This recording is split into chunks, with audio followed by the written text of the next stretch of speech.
All right, every single week the resettings are going on with my microphone, which is super fun. Anyway, good morning, good afternoon for everybody. We're going to try to cover 4 different games, plus whatever else might be happening around college football this week. Going to focus on Iowa State, and Iowa is the main game I'm going to be watching, but definitely monitoring Virginia and NC State, as well as Baylor and SMU. Among other games that are out there. You know, Texas, will see what happens with Arch Manning getting a bounce back opportunity with San Jose State. All sorts of fun stuff going on in college football today. It's a light schedule, but this is week 2. This is the week last year that Northern Illinois shocked Notre Dame. A few years before that, this is the week that App State did another one of their legendary upsets and was able to go into Texas A&M and walk away with the W. So can never know what's going to happen this week. A lot of wild things are possible in college football when they're least expected. So we'll see whether or not that winds up happening or not today. If you're over on Twitter and X, I would love if you came over to CFB Express and got into the chat. This is, no one wants to hear me talk alone for a few hours.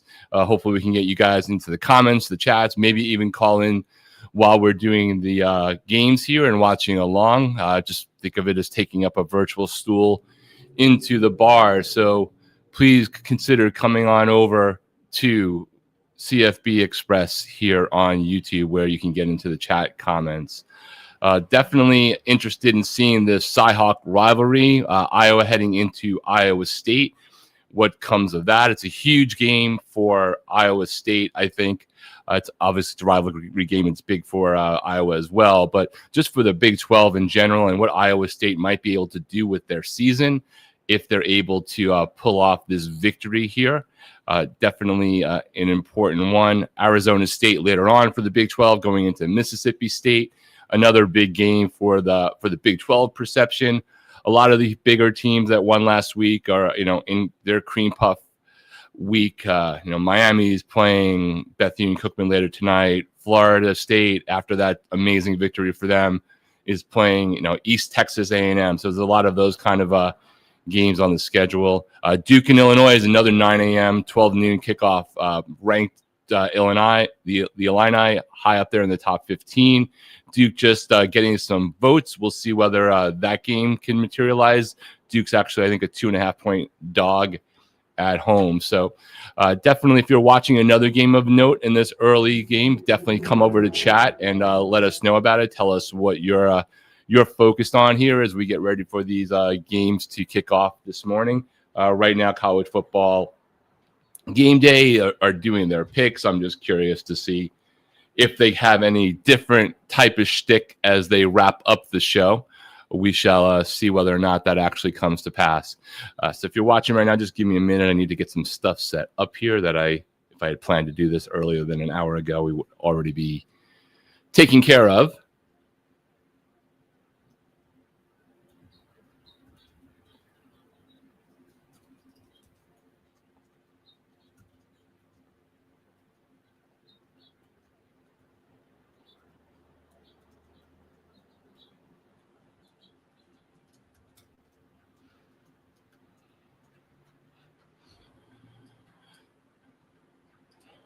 If you're over in chat, if you're watching on the show, I'm curious, what games are you guys picking? Is there any bet that you're really big on, excited to see, just taking action just to be interested and have a rooting interest in the game?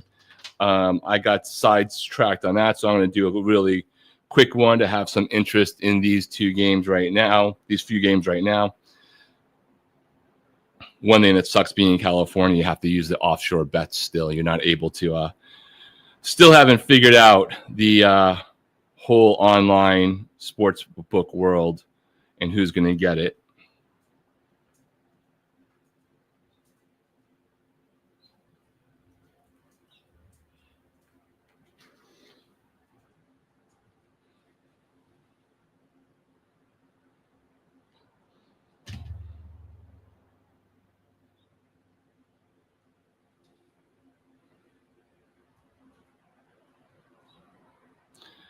Personally, I'm not really high on the Baylor SMU game on knowing who's going to win, but I am going to go with SMU on that one. I think Florida State's going to put on a show with that ridiculous spread. I think Penn State will put on a show with FIU coming into town. Texas Tech will probably put on a bit of a show in that early morning game. Definitely curious about the Illini and Duke, and I personally think that Iowa State's going to run with that one. We'll see, though. I think it's going to be a really interesting, close game for sure. Won't bet a whole lot on those, but yeah, I'm done now.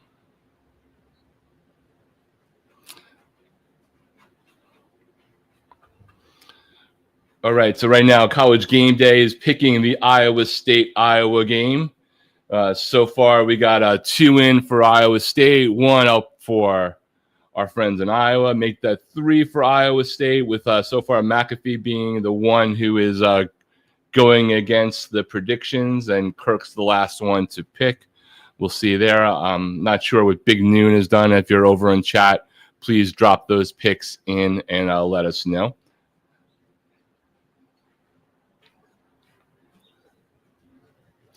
And Kirk goes with Iowa. So you got a 3-2 split on College Game Day for this game.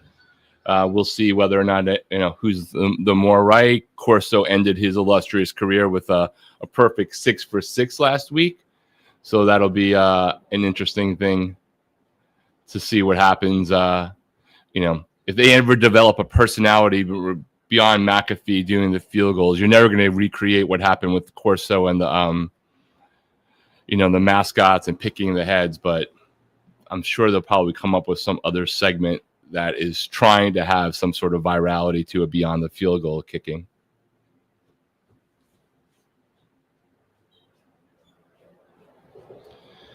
Let's get these games set up.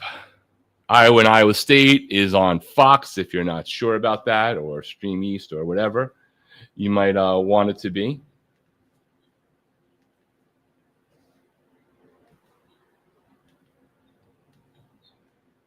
Virginia and NC State, by the way, in case you're wondering, is an ACC game, but it is not an ACC conference game. They scheduled it to protect the rivalry.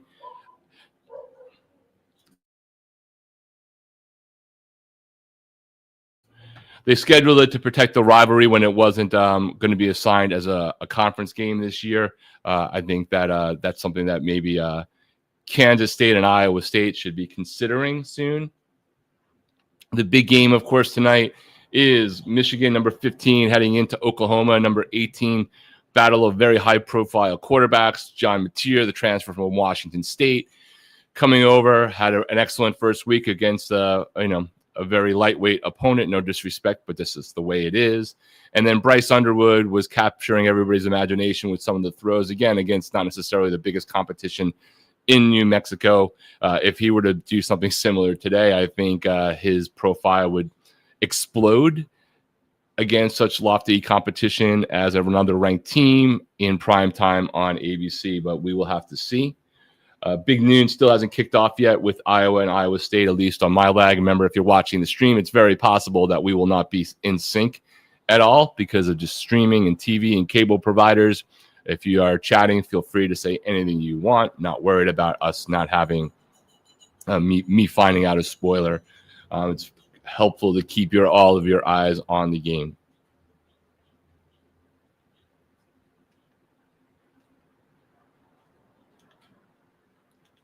In the Michigan-Oklahoma game on College Game Day, so far we got 2 picks for Michigan and Trey, the guest picker, picking Oklahoma. Kirk's not picking that game. I think he's the one broadcasting it, and obviously you won't have Corso, so McAfee's the last one in line.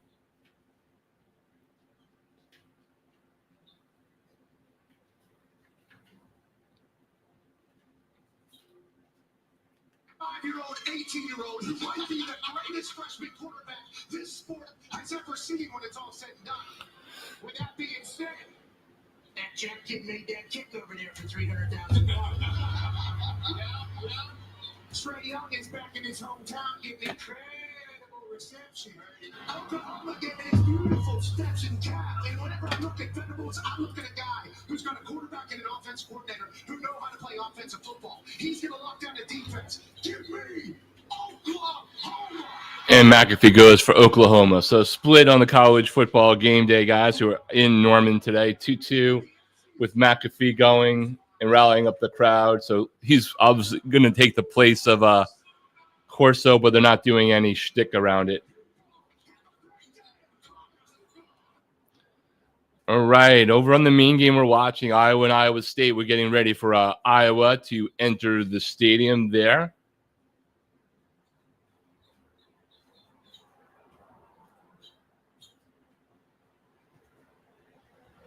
And let me do some switching on the TV here to find the games we actually want to pay attention to. I'm not particularly curious about Pitt and Central Michigan, at least not right now. Maybe they'll surprise us with something that we're not expecting. But definitely Illini at Duke on the radar. Baylor, SMU, Virginia, and North Carolina State.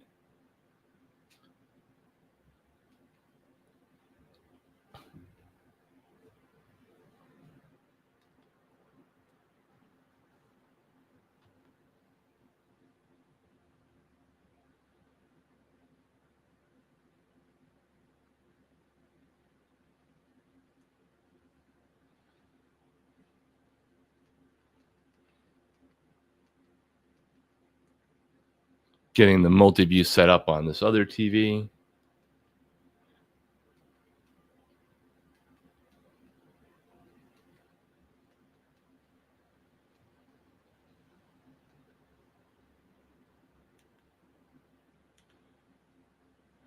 I believe Texas Tech is the first Big 12 game on the new deal with TNT. It's on HBO Max or whatever the hell it's called, as well as various Turner associated things. So if you're looking for that game, you might not be used to looking for those that channel combination.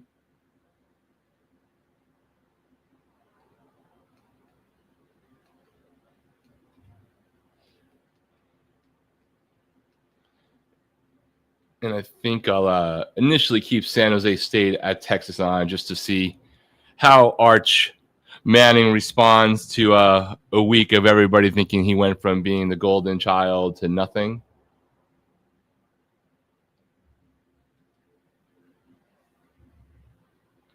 We have officially, or a few minutes into Virginia and NC State. Virginia looks like they're on 4th and 1. I think they're about to punt. Still waiting for kickoff at Iowa and Iowa State. Duke and Illini are underway. And SMU is running onto the field in their matchup with Baylor. That game is on the CW. So if you're looking for Baylor and SMU, look for the CW. I know a lot of people use Stream East, and Stream East was nailed by authorities again this week, but in a much bigger way than they've been in the past. But I believe that there's possibilities for those who do that mirror sites have already popped up. But if that's not the case, just know that happened with Stream East this week. They were raided over in Egypt, of all places, I believe. All right. Still waiting for Iowa State.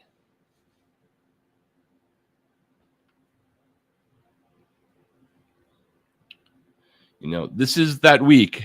Look in the top 25 and take out all the games you think might be competitive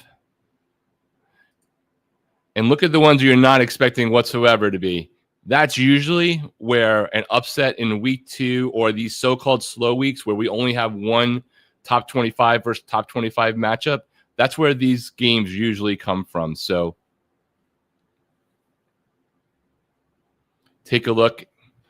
Drop your prediction, your outlier, the shocker, that if anything were to shockingly happen, drop it in the chat.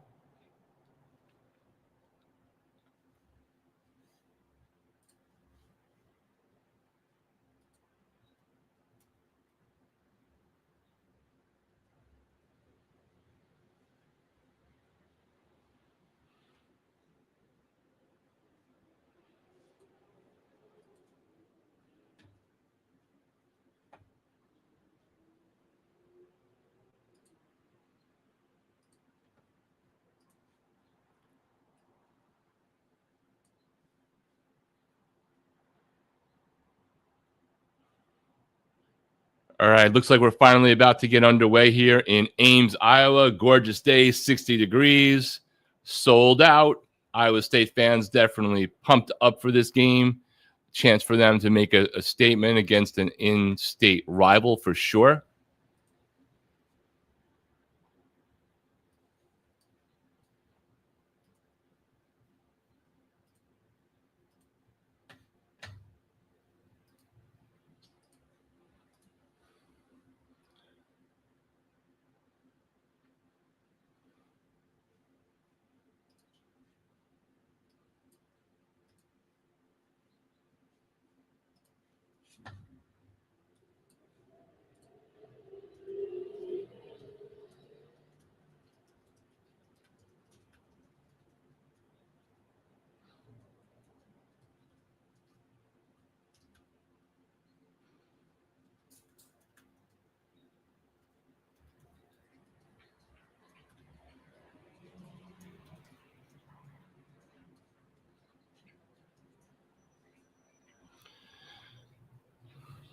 All right, Iowa's going to get the ball to start.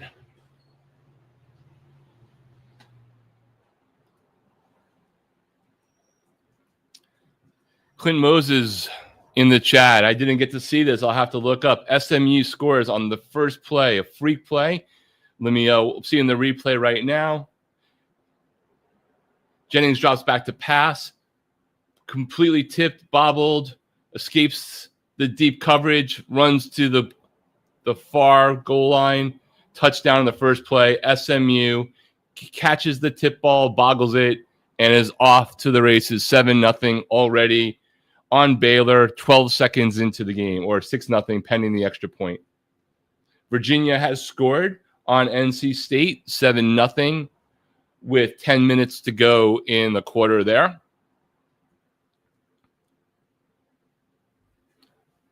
Thanks for letting me know, Clint. I appreciate it, man. And that was Romello Brinson, redshirt senior, wide receiver, excellent player. Another player that Rhett Lashley was able to get them going after false starts elsewhere. That would be at Miami. All right, Iowa, 2nd and 9, runs off to the left side, gain of about 3 or 4. It'll be 3rd down.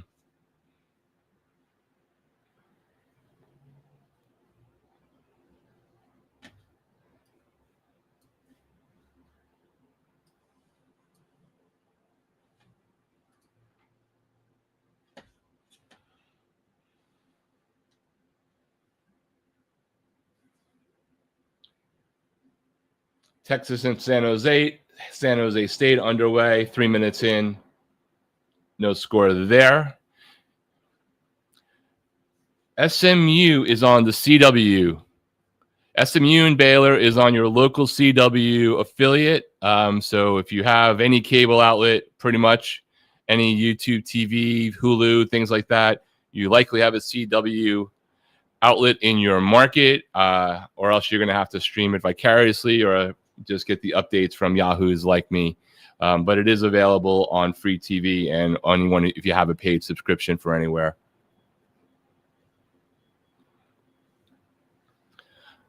All right, Baylor takes over at their 39, 2nd and 5.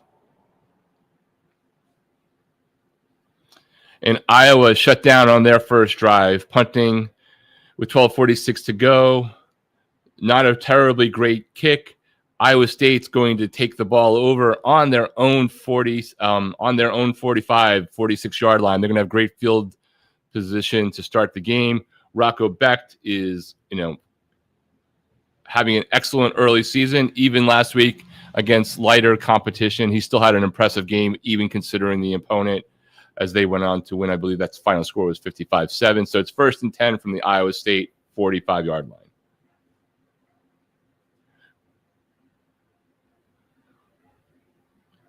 Duke goes on the board early, 3-0 Duke, 10:26 to go in that game. NC State has the ball on Virginia's 35. They're just outside of field goal range. They are now in field goal range.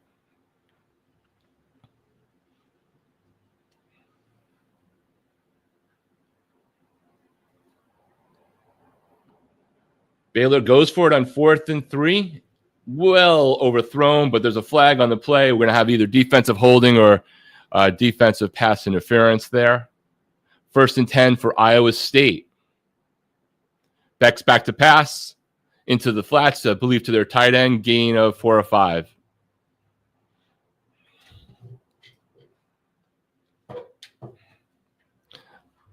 If I keep doing these, I'm going to have to get a different setup with the TV positioning, but either way. So you'll see the side of my head the whole day. But NC State has just scored. So it's 7-6 pending the extra point. Quarterback keeper up the middle, run for about 30, 35-yard lines into the end zone. The action is kicking off right away here. 1st and 10 for Baylor on the back of that penalty from the SMU 49. Short gain, maybe 3 yards on the ground.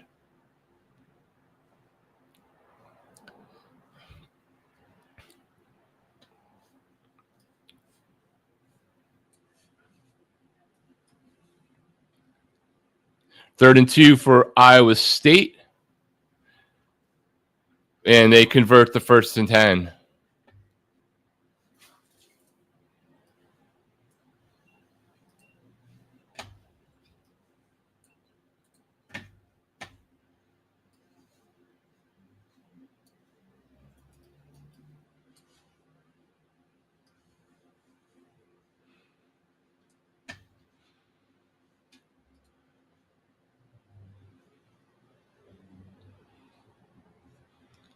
Beck back to pass on 1st and 10.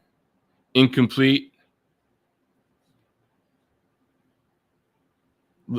Borderline could have been a flag on that one, but I think they're just letting them play through it.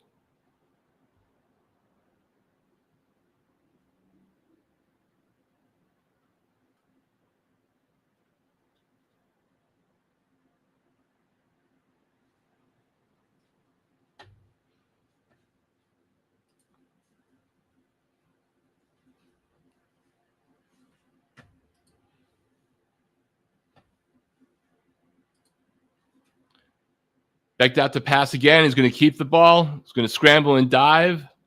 Looks like he picked up 8 or 9 yards as he heads out to the end, to the right sideline. Flag on the play.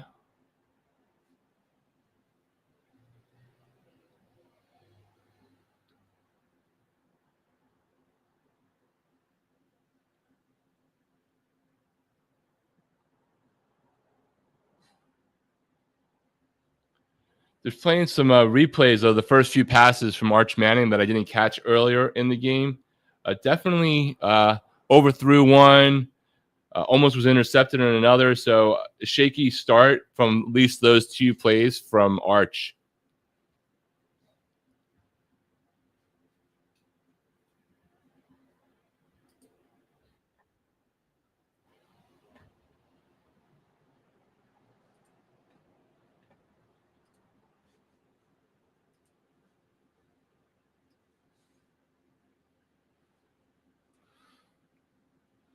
It's 3rd and 15 on the back of the penalty for Iowa State.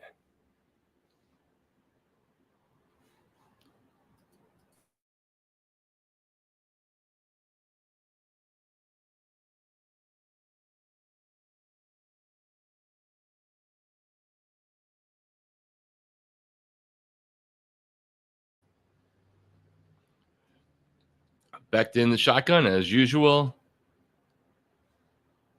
Hand off to the right side on 3rd and 15.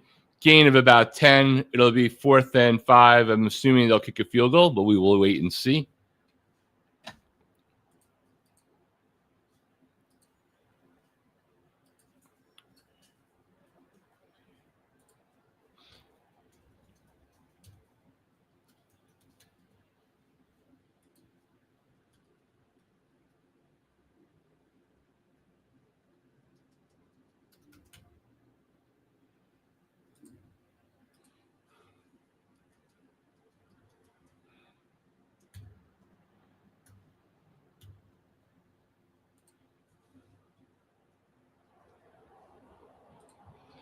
If you're in the chat, I'm just posting a poll about tonight's game between Oklahoma and Michigan. Definitely vote in. If you're over on YouTube. I mean, if you're over on Twitter and X, please come over to CFB Express on YouTube and get in the chat, vote in the poll, give us your takes as these games progress throughout the day.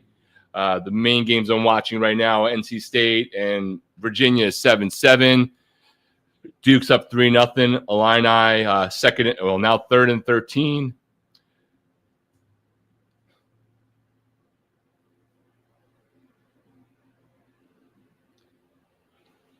No score in Ames, Iowa State. A couple other games in TV timeouts. If you see something wild happening, definitely put it in the chat from a different game. Baylor goes for it on 4th and sacked on a blitz. Thanks, Clint.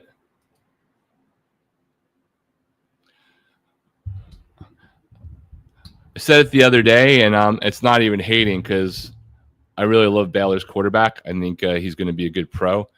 I just don't believe in Dave Aranda. I think a lot of coaches, you take Baylor's roster, they'd probably have some more impressive results this season. It's very early in the season, so hard to tell that for sure. But that would be my initial take. That's my gut on the state of our friends in Baylor land. Duke just with the sack as well in Illini. They're punting from their own 40-yard line on 4th and 21. So Manny Diaz's defense teed it up there on that first possession, calling for a fair catch, but the ball looks like it's going to be a touchback. So Duke will pick up the ball on their own 25 here momentarily.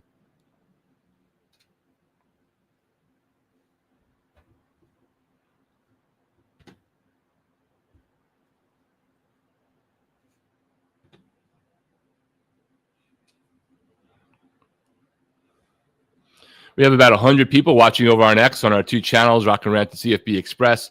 If you guys get a second, please consider coming over to YouTube, get in the chat with a few of us, and give us some of your predictions for the day. Let us know what you think about the plays here. Definitely appreciate that. If you're watching, please like and subscribe to the channel. If you like what we're doing, there's a new thing called Hype Button, which you can do on videos or live streams once they're over on a mobile app that helps smaller channels grow. Anyone under 500,000, they consider a small channel on YouTube land, which is amazing. But anyway, it's a new feature only on mobile phones for any of your favorite channels that you can look at a video. You get three hypes a week. I don't know when the week resets, but it's something you can do in addition to liking and subscribing and commenting on channels that you watch to help them get more visibility in the YouTube algorithm. And everyone says it, but they all say it for a reason because it does actually help.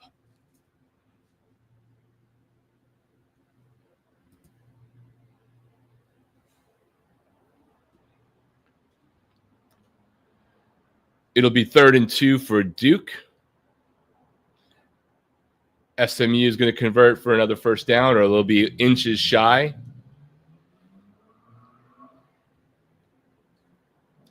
Texas is punting again. So 2 possessions for Texas against San Jose State, Mountain West team. They're a good team. They were 6-6 last year, so they were middle row. But they had a great wide receiver last year. They can do a decent amount on offense. I would not have expected Texas at home against San Jose State to have 2 series without even getting a field goal. So I'm sure people are in a hyper overreacting zone already on there. Maybe they'll have a reason to be that concerned. Right now, I think they're a little bit ridiculous.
A lot of commercials in this Iowa State game, man.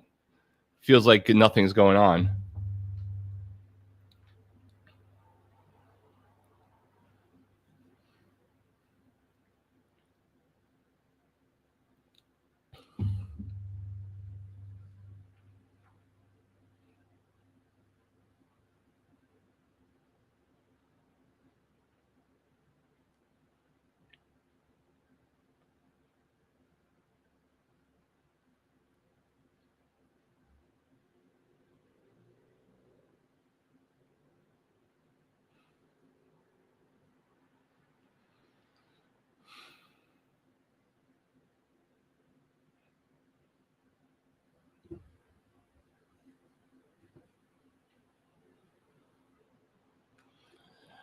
All right, Iowa 1st and 10. Gain of 2 on the ground there. It'll be 2nd and 8. Virginia's up 13-7 now over NC State. San Jose State is on their own 14-yard line. 1st and 10, 7.5 to go in the first quarter.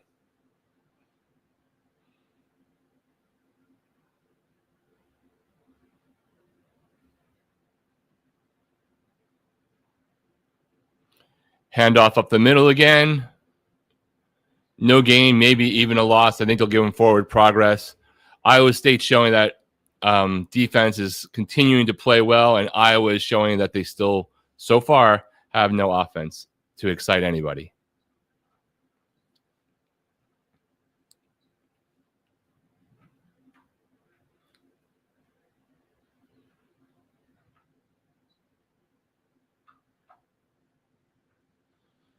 San Jose State gets a few yards on 2nd down there, give them some more room in case they have to punt.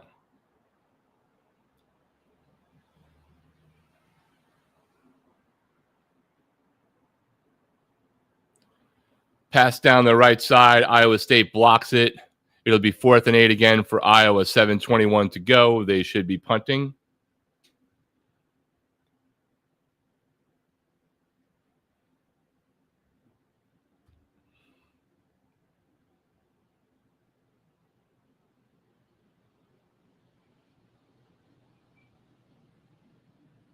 Good block, good pass break up there. I'm sure somebody from Iowa is upset about Iowa State, thinking there could have been some PI, but looked like it was just good coverage.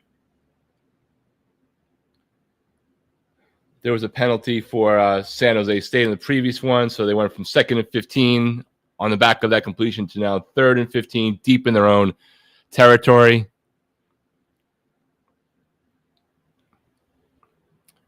4th and 13 for Iowa.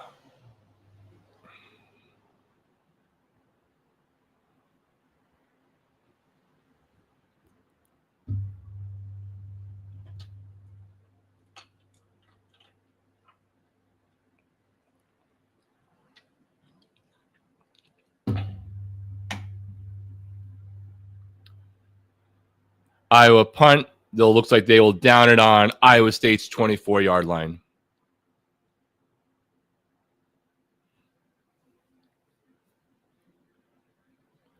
Fourth and 10, Texas San Jose State. Still 0-0, 7 minutes left to play in the first quarter.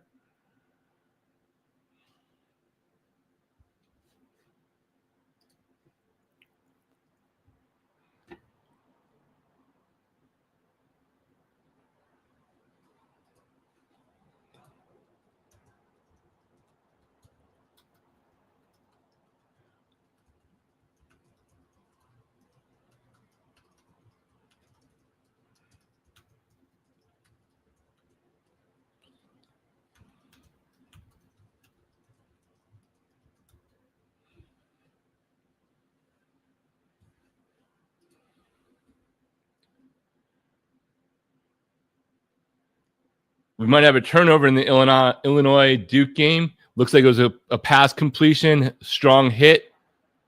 If they rule it a completion, then there's going to be a fumble with Duke recovering. I guess they will double check on the instant replay, make sure that it wasn't that it was a completed pass, even though I have no idea what a completed pass is in football at all anymore. SMU did hit a field goal while I wasn't looking, so they are up 10-0 on Baylor. I don't know if they have hot seats built into that stadium, but Dave Aranda's seat is getting warmer by the quarter.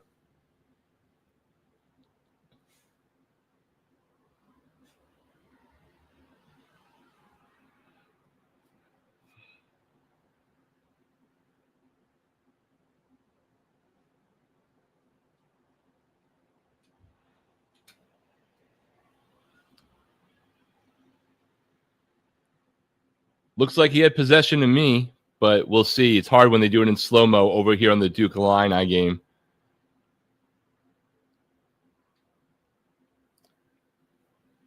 Virginia up 14-7 on NC State. 3 minutes and 40 seconds to go. Again, the Virginia NC State game is not a conference game, even though it is between conference opponents. It was scheduled out of conference when the ACC schedules were set a couple of years back for this year, and to keep that rivalry going annually. It isn't that hard, everyone. You can keep your rivalries going. You just have to decide you want to.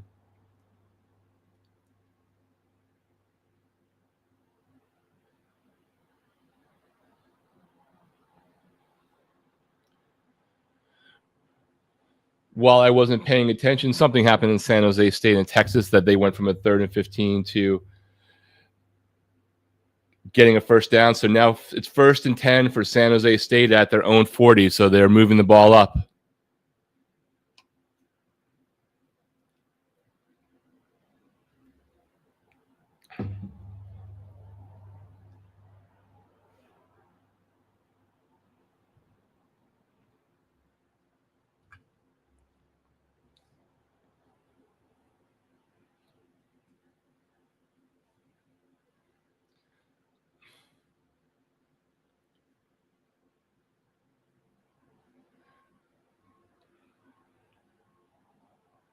First and 10 for Iowa State. Flare pass out to the left side. Gain of 3 or 4. It'll be 2nd down.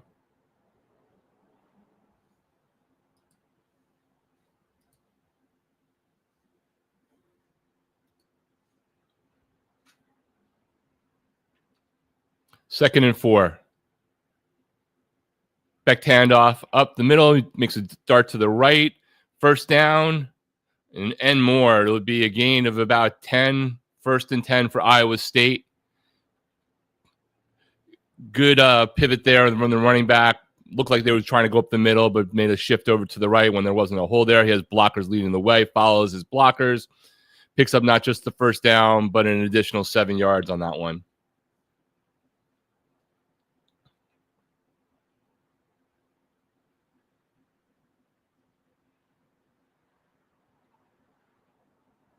Third and 9, San Jose State in Texas. San Jose State with the ball.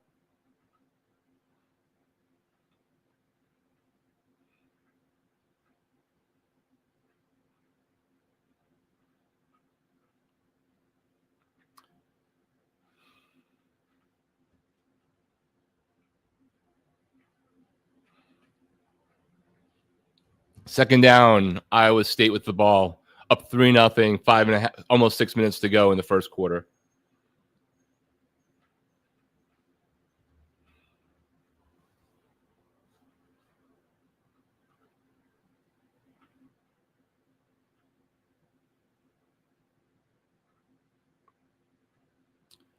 Almost tackled the line of scrimmage here in the Iowa State game. Breaks the tackle, gains a few more yards. I think it's going to be 3rd and 3 or 4. 3rd and 3. Iowa State.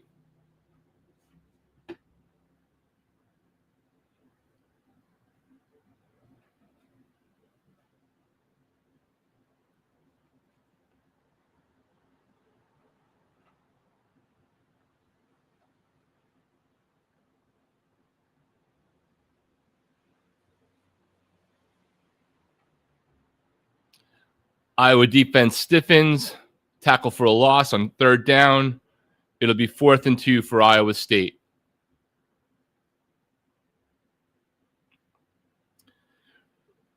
In the Illini-Duke game, it was ruled an incompletion, so no fumble. 3rd and 7 for Illini. Altmaier drops back to pass and is sacked. It'll be 4th and 9 from their own 43.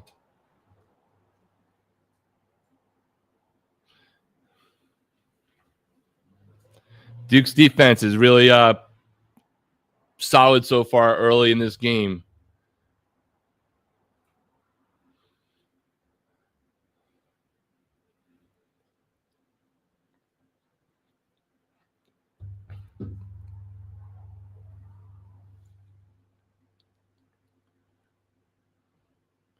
Baylor stonewalled on 4th and 2. They are having a rough time with these early 4th down decisions. On one hand, I appreciate, the confidence in your offensive line and the ability to convert. On the other hand, seems a little bit desperate early on, but then again, they are down 10 early in that game. So Rand is trying to make a move here. It's not working out for him so far.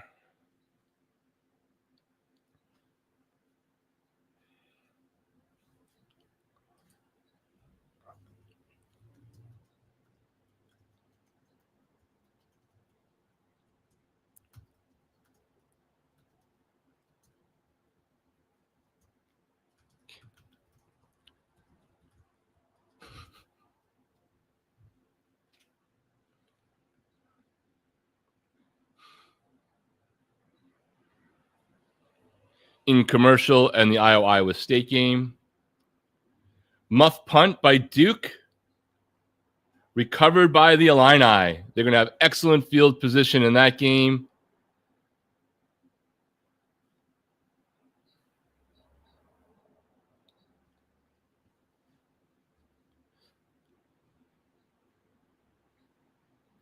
Get the yardage for you there on that one as we're still in commercial and basically every other of the games that I'm looking at.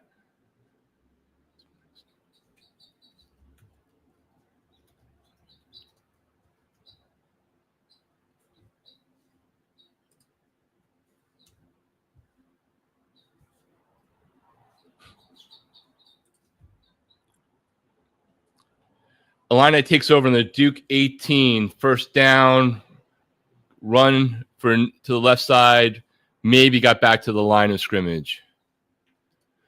Clint Moses, who are your top 5 teams in the ACC right now? I am not sure. I have Miami up top now. That was not my preseason pick. I actually have Clemson. I had Clemson, still sticking with it for the moment, winning the national championship actually, or at least making it to the national title game. But they have some problems. We'll have to see if they get cleared up like they did last year. I have them. I kind of have an asterisk on number 2 for both them and FSU because I think Clemson's better than they showed. And I played who I think is the number 1 team right now. If we started from scratch, I thought LSU was the best team I saw last week. FSU, I just need another game or two. I don't doubt that it was real because I don't think, Alabama's blue chip ratio on their roster is huge. So I want to give them credit, but I do need to see another game or two to truly believe. Unfortunately, it might come to the Miami versus Florida State game for me to find out, but I'm going to put them both there. After that, I'm not impressed with Louisville, and I thought I would be. Georgia Tech played not as well as I thought they can, but I think they have more in them. So I would say it's Georgia Tech 4th. And then after that, today I think is a day for me to pay attention and watch. It might be Duke.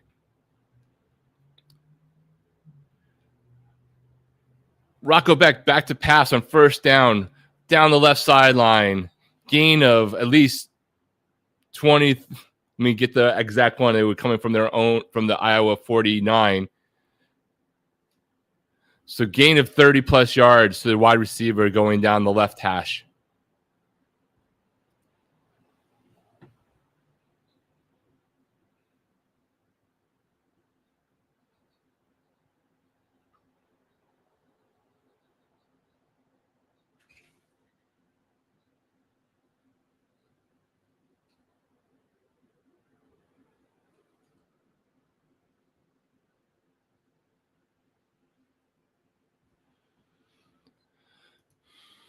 Illini scores, touchdown, 6-3, pending the extra point. Texas just scores with 2:52 to go, 6-0.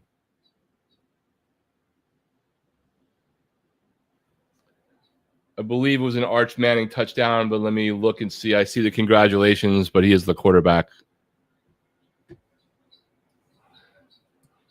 Didn't see the play, but I'm assuming it was an Arch Manning touchdown pass there against San Jose State. Texas now up 7-0. Waiting for the replay on that one as Iowa State is marching down the field. So Texas had the ball on their own 16-yard line. Arch Manning did drop back to pass. Throws down the left hash about 30-yard lines, and the receiver just like guns it. So huge 85-yard touchdown completion for Arch Manning. Rocco back in the Iowa State game on 3rd and 6. Throws into the end zone, incomplete. It'll be 4th and 6 for Iowa State.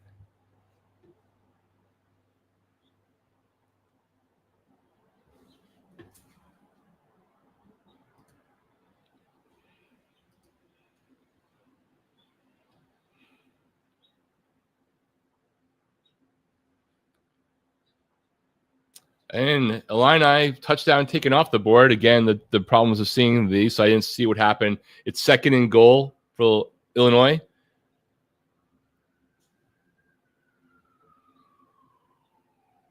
Iowa State nails another easy field goal. They're up 6-0. If I'm not mistaken, Iowa through almost a full quarter has less than 5 yards rushing.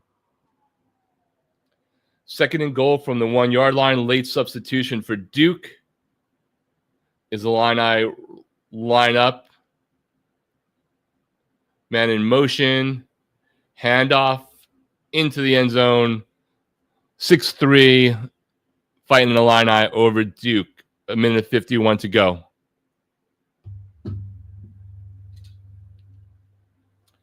NC State with a touchdown at that same time. So it's 14-13 Virginia over NC State, pending the extra point. SMU has the ball 4th and 4. They're punting from their 45-yard line back to Baylor. Baylor advances it a few yards. It'll be 1st and 10 for Baylor from their own 20-yard line.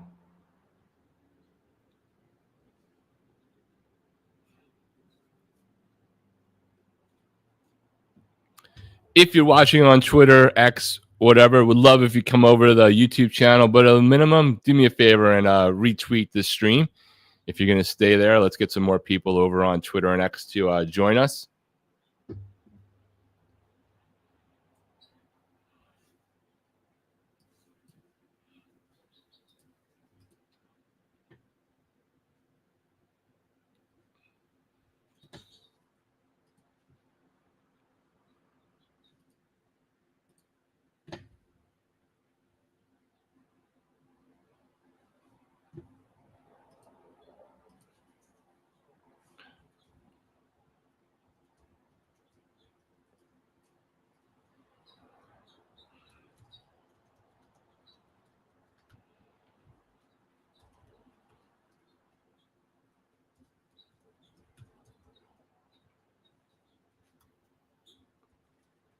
Second down for Iowa.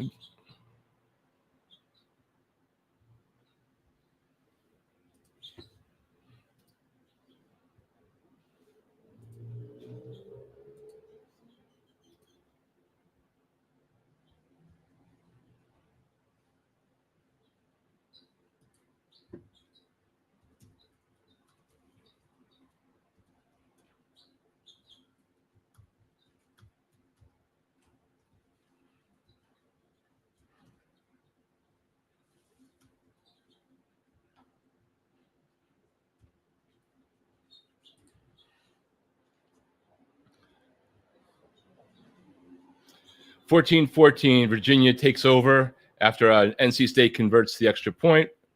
1st and 10, gain of 4 yards on the ground there. Penn State was held scoreless in the first quarter against FIU, but they put some points on the board. 7-0 Penn State at home in State College against FIU. First year under a new coach there.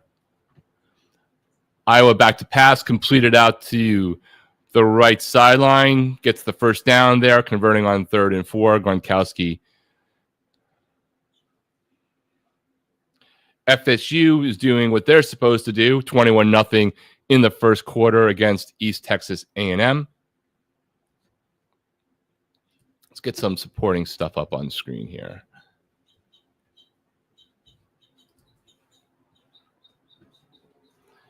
It looks like FSU's on the verge of bringing it up to 28-0. again, what they should be doing, but they're doing it more impressively than a couple of other schools right now. I'm sure Penn State fans are not thrilled with 7-0 against FIU in the beginning of the second quarter. I'm sure Texas fans are not completely thrilled about only 7-0, though Texas is on the verge of scoring again. It's a second and goal with 43 seconds left to go in the first quarter.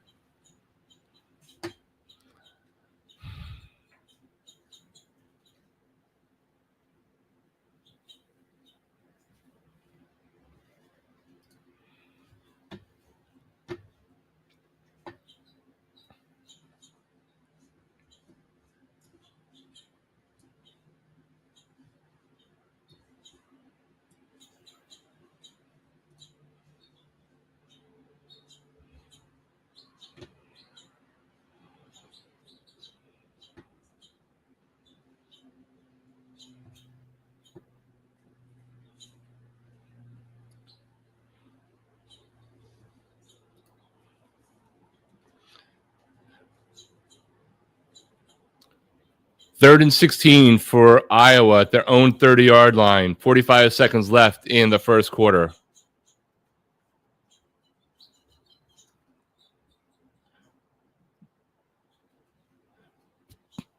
I don't know if that was a fumble or a botched snap, but either way, Iowa loses more yards. It'll be 4th and 20-something.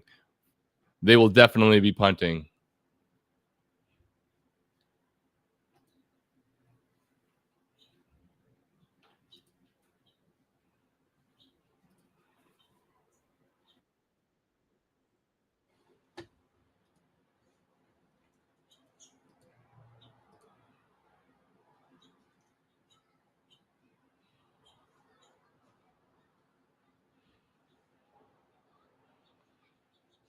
Fourth and 22 for Iowa as they get ready to punt it away.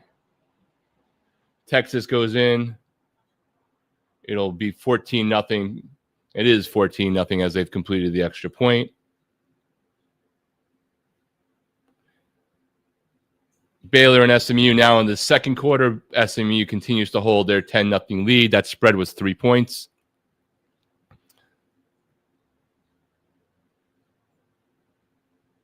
San Jose State was intercepted. That was what led to the touchdown for Texas. 14-0 as the first quarter winds down in Austin. Texas up on San Jose State as expected.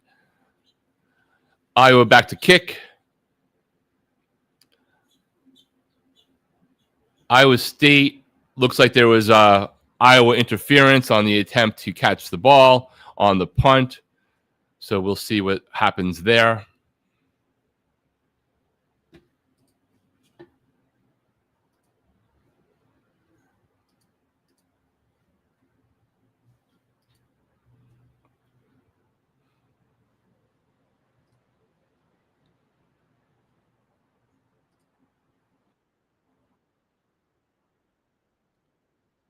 Baylor with the ball in the SMU 42, 1st and 10. In the Iowa State game, the punt returner was on about the 30-yard line while they were trying to. Sorry about that. Echo there. So we'll see where Iowa State gets to start their next series here.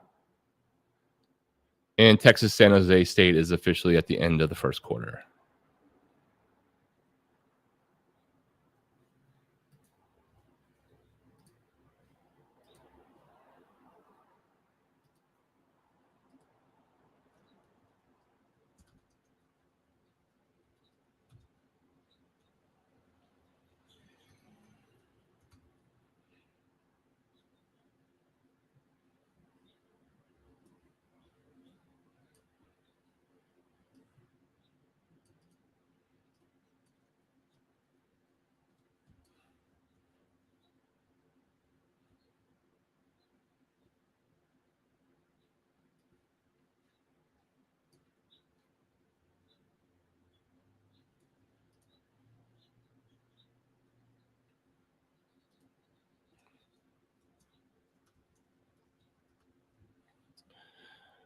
First and 10. Still waiting for the official review to be done in the Iowa State-Iowa game on the back of that punt.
Still 7-3 in Durham. The Illini over Duke. Had a chance for a nice pickup there on the Duke as they're driving towards Illini, but receiver was unable to handle it. A tough throw, but potentially catchable from Mensah.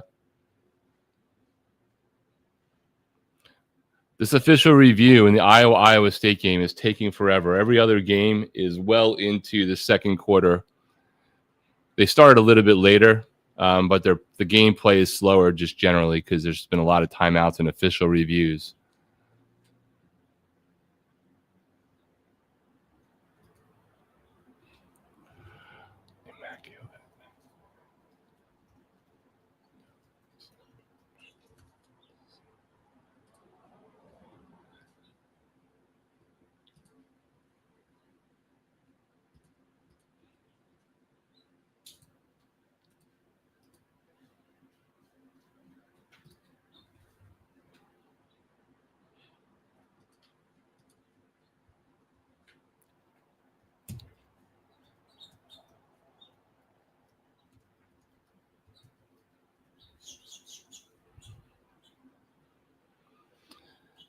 Holy crap with this review, Iowa and Iowa State.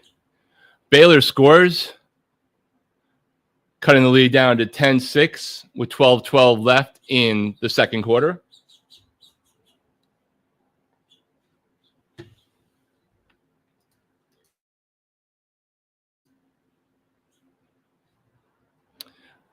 I'm not listening to the game, so I'm not hearing what the refs are talking about.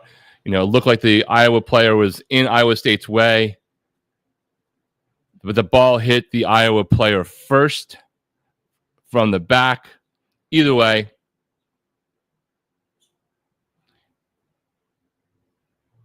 somehow it's Iowa's ball, 1st and 10 from the 32-3.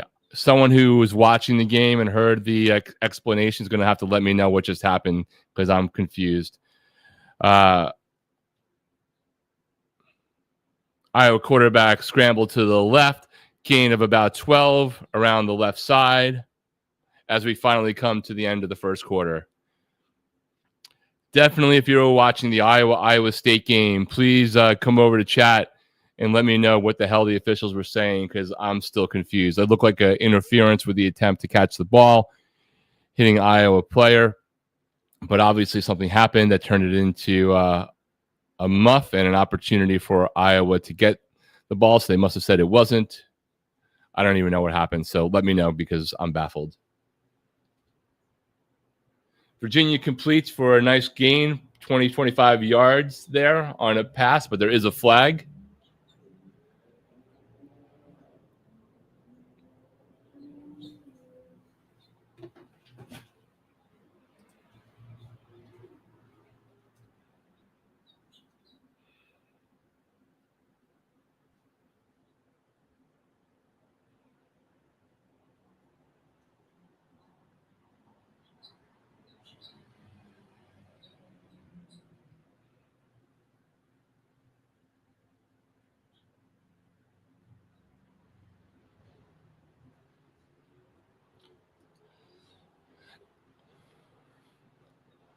First and 20 for Virginia. Handoff.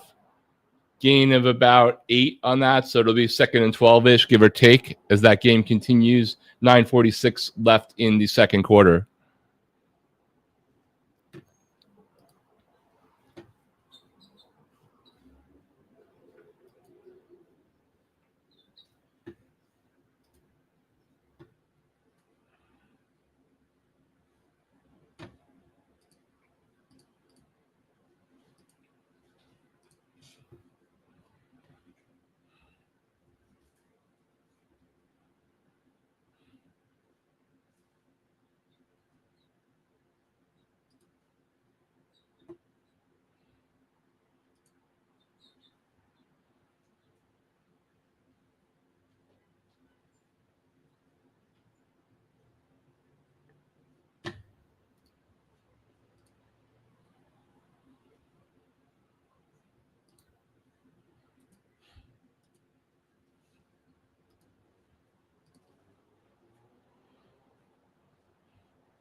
Trying to find one of these layouts that looks good enough, but whatever.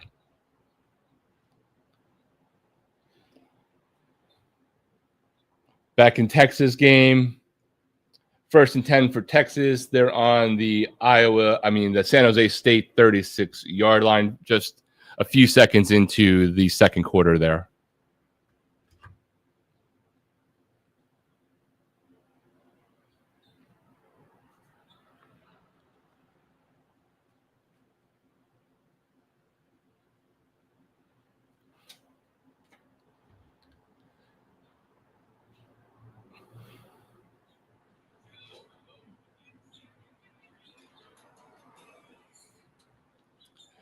SMU 2nd down for them. Kevin Jennings looks good so far. 5 of 5, 108 yards, 1 touchdown. But Baylor's gotten themselves back in the game. 2nd and 12 here from SMU's own 35-yard line. Jennings with a handoff. Gain of about 10, so it'll be 3rd and 2. Nice run there.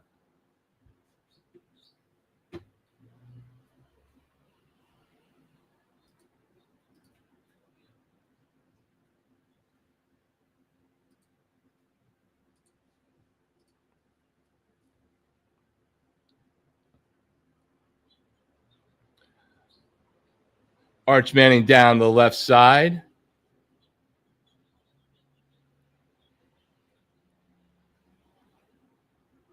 Or is that just a replay? The downside of doing all these games at once. Of course, no score shown. So, all right, Duke is driving. 1st and goal from the Illini 8-yard line. Drops Mensa back to pass. Wide open wide receiver. Drops the ball. Flag thrown. Probably have some holding here.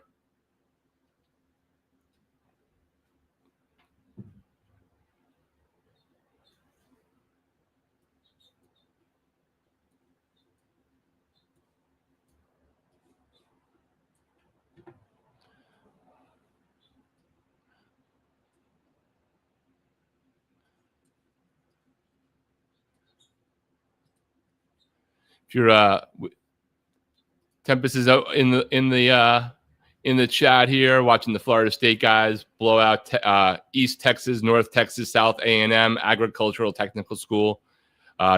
Deuce Robinson already 100 yards in the first quarter. I mean, I don't even know what to take with that because they're so overmatched with this opponent. But the thing you're supposed to do in these games is have ridiculous stats like that. So thanks for the update there. Dr. Yu, thanks for coming in. Miami. I'm assuming that's like your top 5. Miami's playing Bethune-Cookman tonight. I think that line is 40-something. I don't even know. Iowa back to kick a field goal. 4th and 2 there, 31-yard attempt. And It is barely good.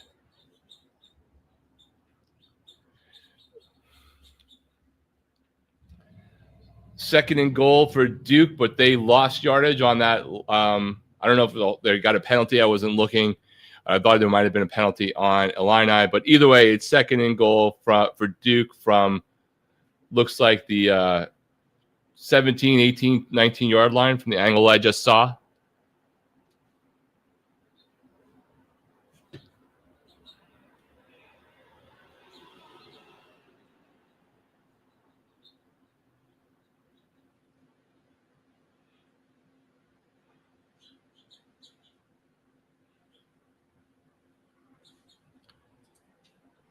So apparently FSU is playing EA college football game with cheat codes. Deuce Robinson, 173 yards, 2 touchdowns. If I'm Mike Norvell, he doesn't touch the ball again. Don't get him 200 yards optics-wise. If you lose him up this much because of a freak injury, dumb move. But impressive stats regardless of the opponent. Those are the things you're supposed to do in these kind of games. Texas is up 21-0 on San Jose State.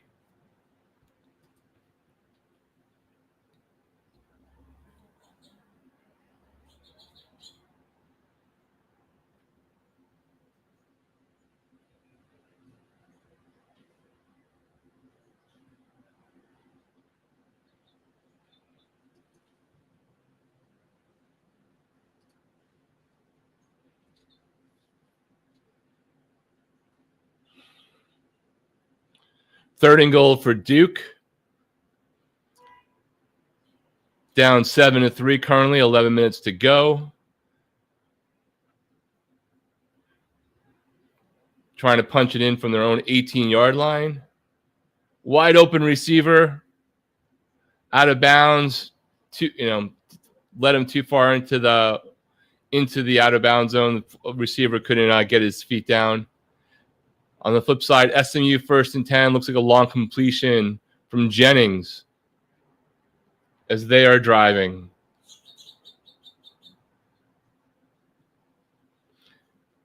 Out of bounds at the Baylor 17. FSU now up 35-0. You would assume that Norvell is getting everybody out now. I would be.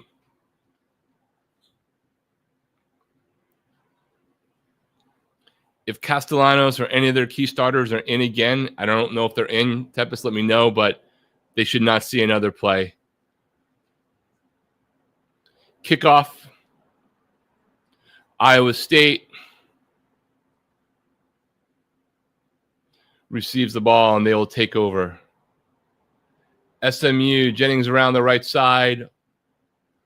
Horse collar looks to me on that one. He got the first down, so it was going to be first and goal either way. But it looks like he was horse collared. They'll have to double check that to see where the tackle happened. If it was just the jersey, but it was just the jersey. I just don't know if they're going to sit there and say that he also got horse collar territory. Couldn't really tell exactly from that. There was a flag. So they are giving it to him. That's not going to be overturned or something like that. The refs aren't getting together. So it's a personal foul on Baylor. It'll be first and goal from the 4-yard line for SMU. Up 10-7, 7.5 left to go in that one. Virginia and NC State still 14-14, 5:09 to go in that game. And Iowa State has the ball, 2nd and 6 from their own 29-yard line. Becht with the handoff. There's nowhere to run. Iowa defense completely stiffening up. Maybe they'll give him forward progress to the line of scrimmage, but I'm thinking they probably lost a yard there. Castellanos, 226, 3 TDs, 6 of 9. Again, it's hard to judge these games other than doing what you are expected to do. Blow these teams out, blow them out early, get your guys off, get your second and third team guys some looks, get those true freshmen in. If you have aspirations for a playoff run, you're playing 16-ish games, and between the 4 games that you can play as a red shirt, and then all postseason games don't count, you're going to need to go deeper into your rosters if you have those aspirations. So hopefully they're being smart about that there in Florida State. I'm hoping later tonight that will be the same case when Miami plays Bethune at 7 o'clock-ish Eastern. Pony collar. Pony up Dallas. Clint Moses in with that one.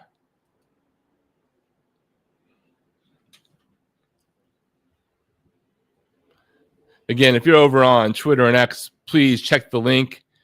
Come on over to YouTube just to get in the chat so we can hear your comments, your feedback along the game. You know, if you have YouTube Premium, you can do that and minimize it and go back to watching Twitter as you hear what we're saying, and do double duty and doing the Lord's work by helping on a platform that actually supports creators. Twitter is not really that great about that.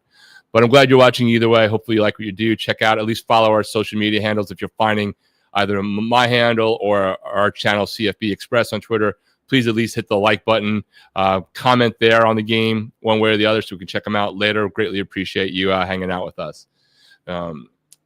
Early morning out here on the West Coast. Well, early to me. Hitting 1 o'clock, a little bit past 1 on the East Coast. Duke has to settle for a field goal, so it's 7-6. Speaking of field goals, Virginia kicks one. They're up 17-14 on NC State.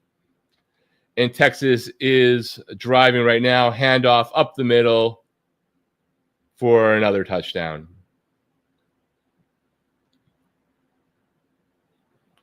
Or, I don't know, perhaps I missed that. Looks like the score should have gone up. So it's still 2nd and goal for Texas. Not sure what happened there. Again, the joy of doing these things with 5 screens going and trying to talk.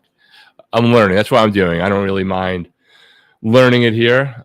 Illini, Altmaier back to pass. He had his receiver open, throws behind him. Not really sure what happened. It just looked like a pretty bad pass to me. I don't think there was a lineman obscuring his view. We'll have to get the replay from behind. Altmaier is not looking super great against Manny Diaz's defense. He's 4 out of 8 for 41 yards so far.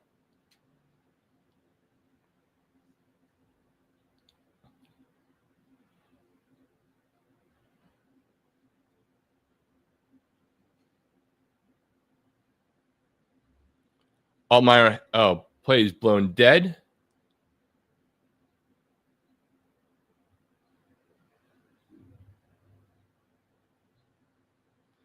And Texas does punch it in. They get penalized, but Arch Manning throws another touchdown. It's now 28-0 San Jose State as they come back from a very, slow start for Texas against San Jose State in the first quarter, but it piled on 28 points in I think maybe the last 8 minutes of gameplay here in Austin. So that game is taking on the size and shape that you would expect. San Jose State is a good G5 opponent from the Mountain West. Again, we're 6-6. They've had some players drafted recently. SMU scores. They are up 17-7 on Baylor. Duke stops Illinois on 2nd down, so it'll be 3rd down for Duke.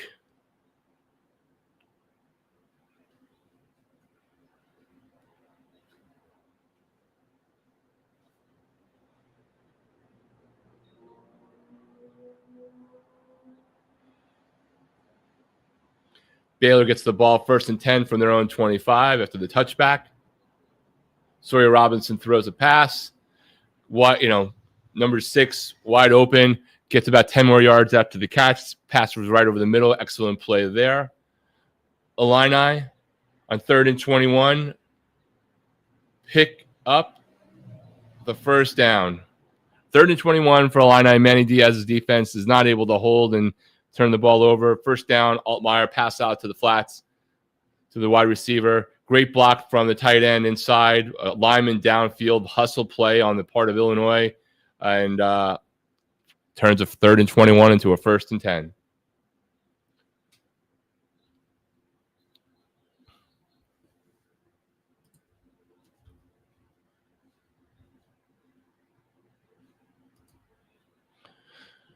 Second and 10 for Iowa on their own 30-yard line.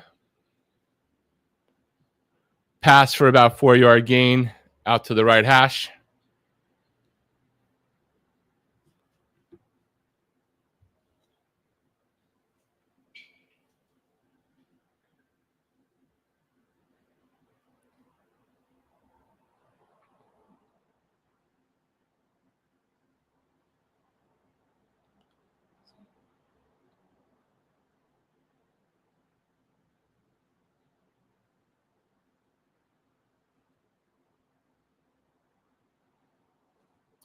Third and 5 for Iowa. 10 minutes to go on their own 35-yard line.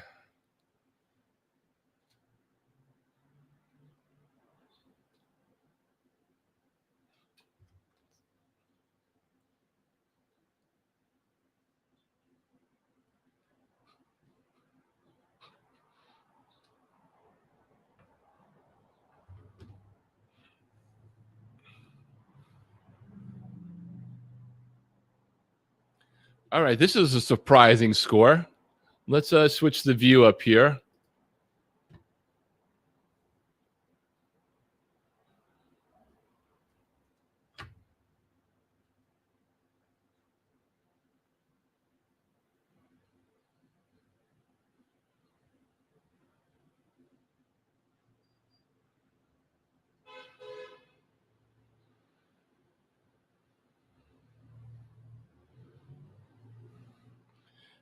Penn State is only up 7 on FIU with 2.5 left in the second quarter at home.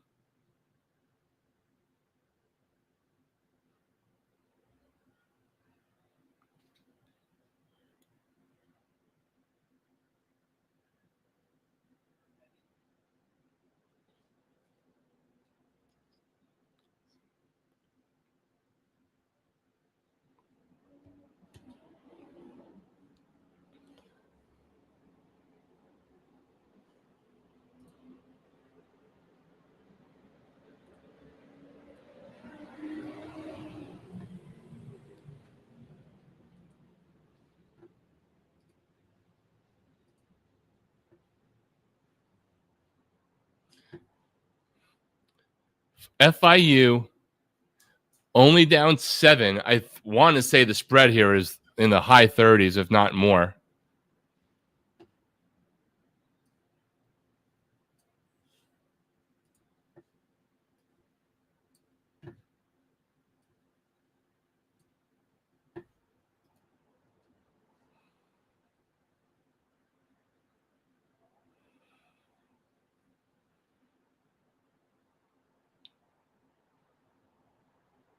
Virginia has the ball with 3 minutes left to go, 1st and 10 in that game.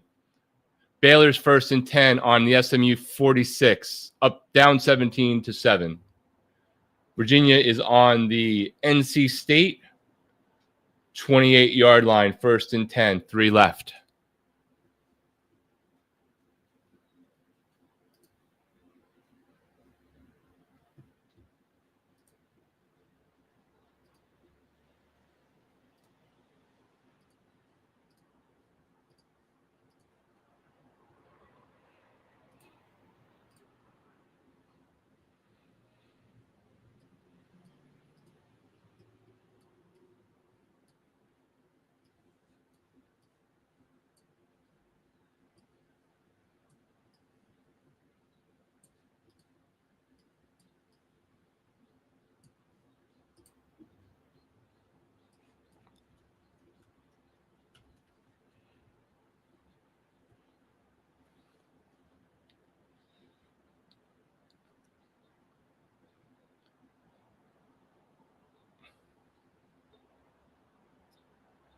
Illinois is continuing to drive on Duke.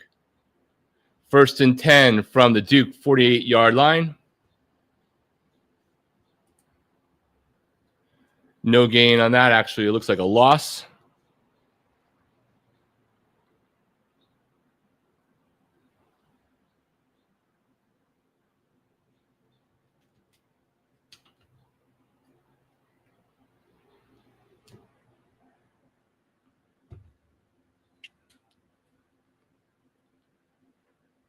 San Jose State is driving on Texas.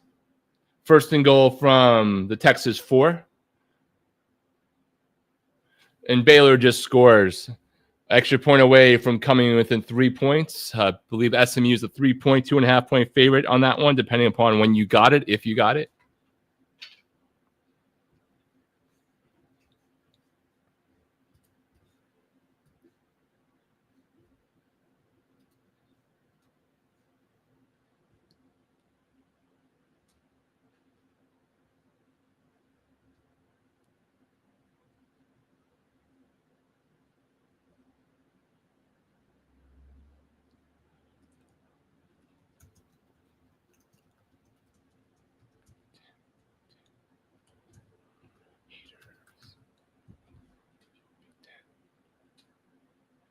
Altmaier back to pass in the Illinois Duke game.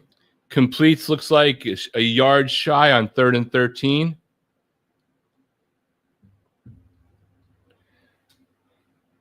Be a long field goal, a couple yards out of the theoretical field goal range for them. San Jose State does score on Texas 28-7. 8:19 left to go. Penn State kicks a field goal. They're up 10 on FIU with just seconds to go in the second. Iowa State back downfield to his wide receiver going down the right sideline, unable to make the completion. It'll be 4th and 2. Man, I hope you got the Iowa State under, at least for the first half.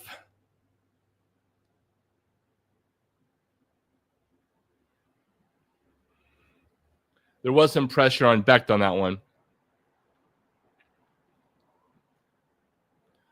Iowa State back to punt on 4th and 2, 8:21 to go.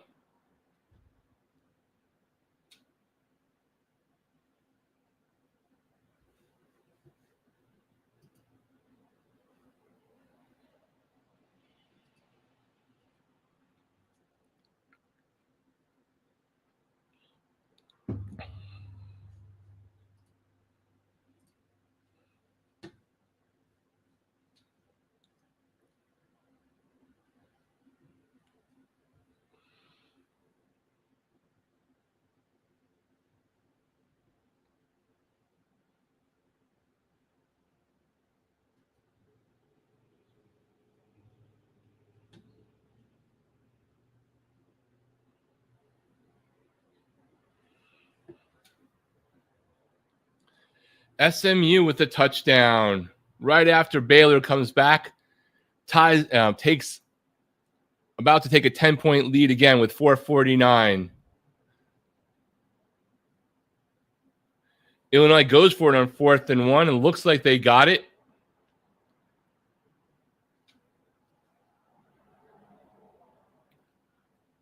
One play, 75 yards for SMU. Maybe Dave Aranda is not the guy for Baylor.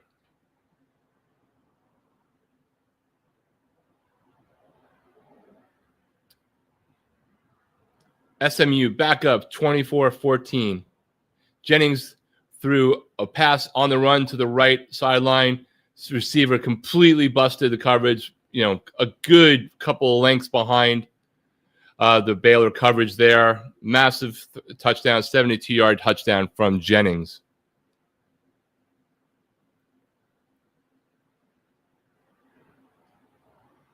It's 1st and goal for the Illini at Duke on the backs of the completion from Altmaier.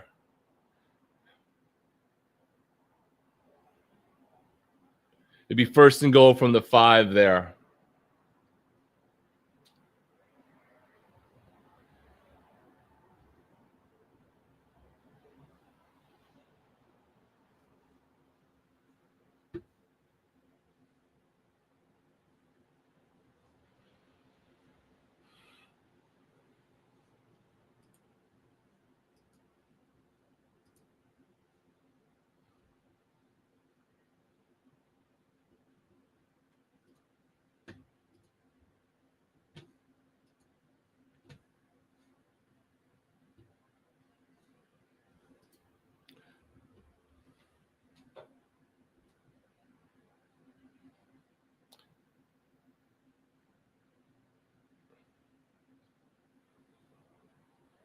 Baylor kickoff return back to their own 20.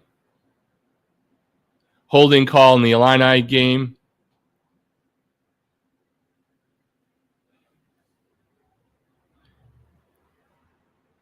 It'll still be first and goal, but they will be backed up.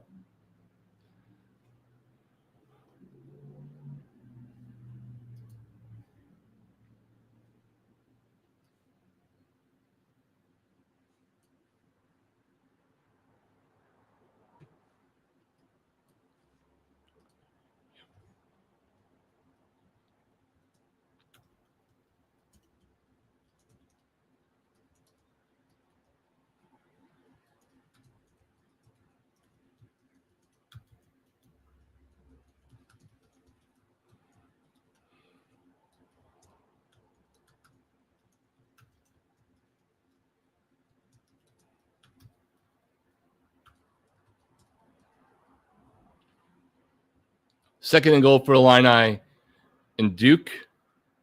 Second and goal for Iowa State against Iowa.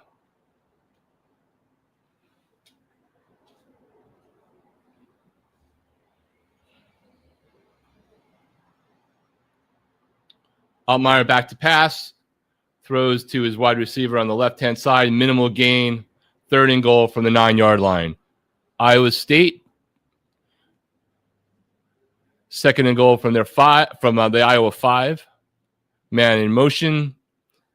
Handoff up the middle. Keeps knocking some players down, but just a gain of 2.5, 3 yards. It'll be third and goal from the 2.5-yard line.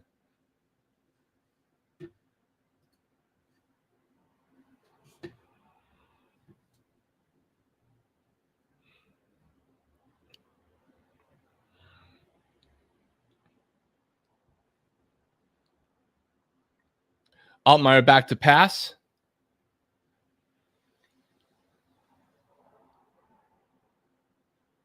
Complete to Rusk in the corner. Pending the extra point, the Illini up 13-6 with 5 minutes to go. And at the same time, Iowa State scores touchdown.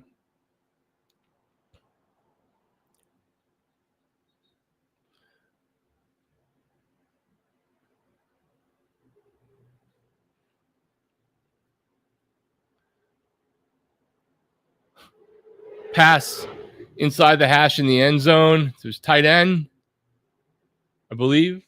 Couldn't see it. Sorry about that. But either way, Iowa State about to go up 13-3 on Iowa with the extra point here pending. And it's good. So we have Virginia also scoring. So we have Virginia up 24-14, 17 seconds there. SMU up 24-14, 3 left there. 5 minutes to go in Durham. Illini up 14-6, and 5.5 to go.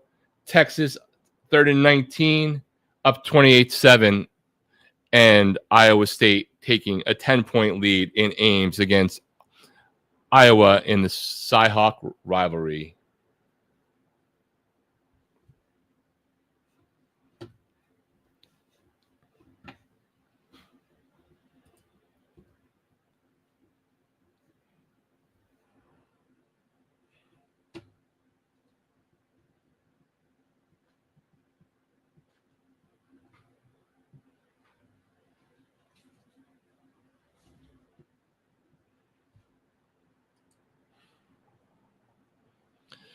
That is Rocco Beck's 21st consecutive game with a passing touchdown. Iowa State doing everything they can so far to make sure that Kirk Ferentz does not break the Big Ten coaching wins record on their watch here today in Ames.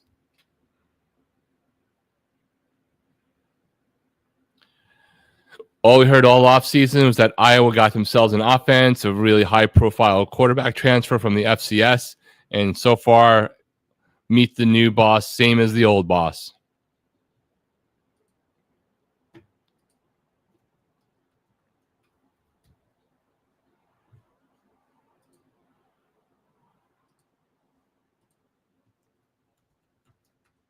Iowa will take over with 4:43 to go.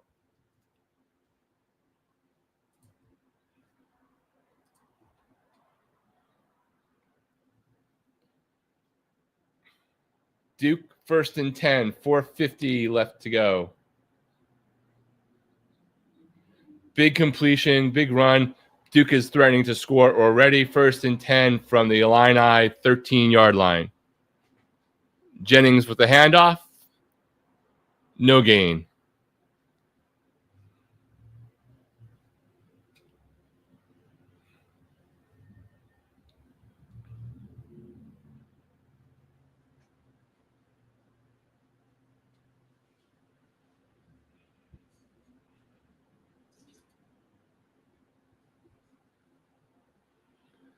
Got over 100 of you over on Twitter and X. Really appreciate it. But I'm still going to beg you to come over to CFB Express and jump in the chat. At a minimum, come over, give us a like, help us out with the algorithm, maybe even subscribe. Check out our live shows during the week, our streams.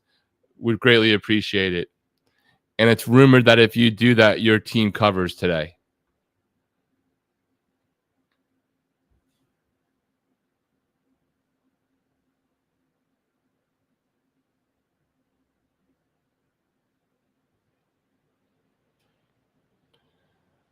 First and 10 for Iowa. Nice run. 3rd and 10 for Duke. Well, only 1 out of 4 on 3rd down conversion so far in this game.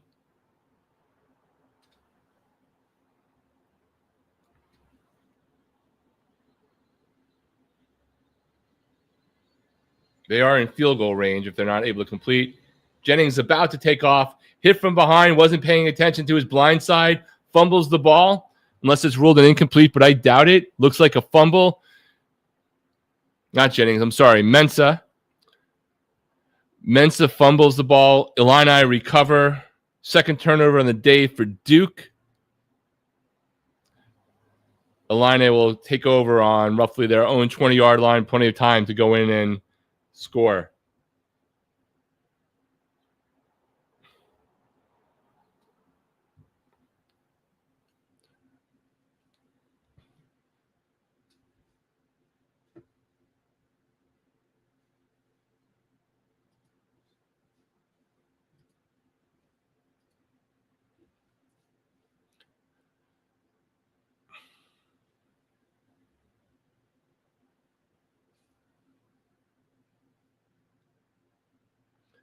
Iowa, another handoff off the middle. Good for about 4 yards, 2:50 to go. Iowa does have all 3 timeouts plus the 2-minute, whatever you call it. 2-minute timeout, 2-minute warning, 2-minute don't call it a warning. Don't call rivalries anymore. People don't like names, whatever. Baylor driving on SMU. 1st and 10 from the SMU 24-yard line. Sawyer Robertson back to pass, completes to the flat. Gain of 9. Almost has that 1st down pick up there.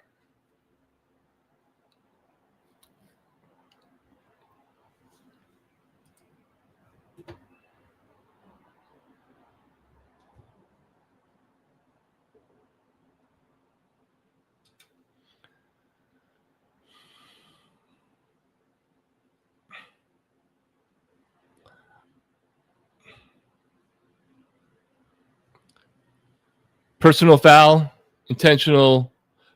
roughing the passer against Duke. We will give Illini really dangerous one there too, right at his knees. 2-minute timeout in Ames. Iowa with the ball, down 13-3. Baylor handoff up the middle, rolls to the right, touchdown Baylor. Excellent run there by Washington. So with 37 seconds left in the 2nd quarter, SMU 24, Baylor 20, pending the extra point.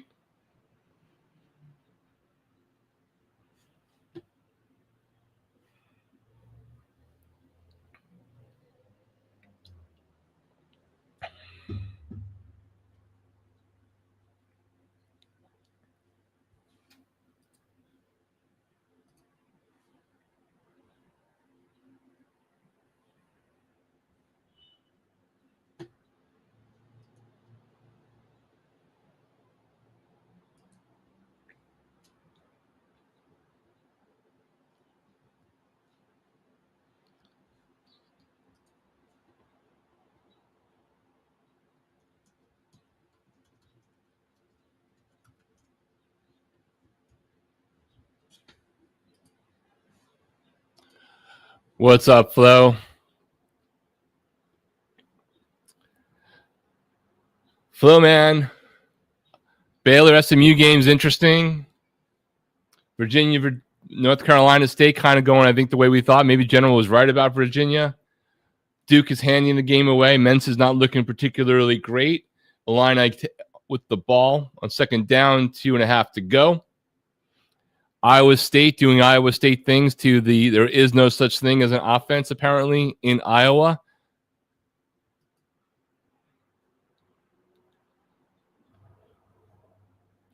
FSU doing what they should be doing in a game like that. Penn State is not. Yes, they are up against FIU 10-0. But you can't be only up 10-0 against FIU, who does have a good new coach, but he ain't turning that school around in 1 year. And they got blown out against a far inferior opponent last week. So for them to only be down 10-0 at the half against Penn State and State College is absolutely a moral victory. I'm sure Penn State will come back and the game will look prettier at the end. That's what you look for in those kind of games, right? Florida State is doing what you would expect to that kind of team that they're playing with East Texas A&M. Penn State is not doing what they should be doing against FIU. And that's really, to me, the only thing you can judge in these kind of mismatch games of, do you really do what you're supposed to do? Do you get your starters out? Do you get your backups burned, especially the freshmen in this redshirt time, but also knowing that they can play in the playoffs and not lose games? Because if you're going to be a team like Penn State who wants to do a deep run in the playoffs, you're going to go deeper on your roster. More injuries are going to happen when you're potentially playing 13, 17 games, whatever that might be, depending upon how far you go. They got to fix that.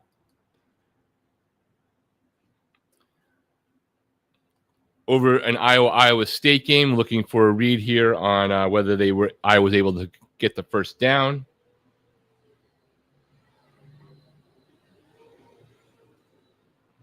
SMU and Baylor will go to the half with SMU up 24-21 on Baylor. SMU, very explosive offense, a lot of very fast drives, but Baylor has hung around. This is going right to the spread right now, 3 points on this one. We're doing a measurement over in Ames to see if Iowa has converted the first down with 1:42 to go. Duke is shooting themselves in the foot. That is correct. This game is completely winnable for them. Altmaier has not looked particularly great, though he's had a couple of good completions here in the last few minutes. But Duke should absolutely be in position to win this game. Can't even tell from the angle whether Iowa converted. It looks like they did by a nose, to use the obvious. So Iowa keeps the ball 1st and 10, 1:42 to go. They still have 3 timeouts, plenty of time to close the gap here. But either way, barring some weird circumstances, Iowa State will go in to halftime with a lead of some sort, whether it's 3 or 10 or who knows. We shall see. Everyone else that I'm paying attention to at halftime here is in halftime. FSU blowing out East Texas A&M. I think the last time I got an update from our friend Carrigo Knowles is 42-0. I'm hoping that smart teams have those key players out of the game. Another official review from Iowa and Iowa State on that one. I wish we could play I could have the audio in the background without getting flagged by YouTube, because I would love to hear what the announcers are saying. I guess I could be smart and put captions on, which I haven't really thought about doing. But I probably still won't catch them all. But let's give that a shot. Maybe that will help. I guess they're reviewing it still in terms of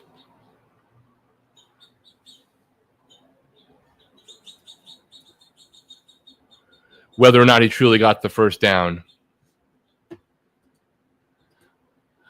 Illinois, number 11, pure Big Ten hype BS. I don't know about that. General is really high on the line. I am too. I wouldn't be surprised if they would make it to the college football playoff this year if they get 4 teams in. Nothing would surprise me on that front, Dr. Yu. But thanks for the comment. I appreciate it.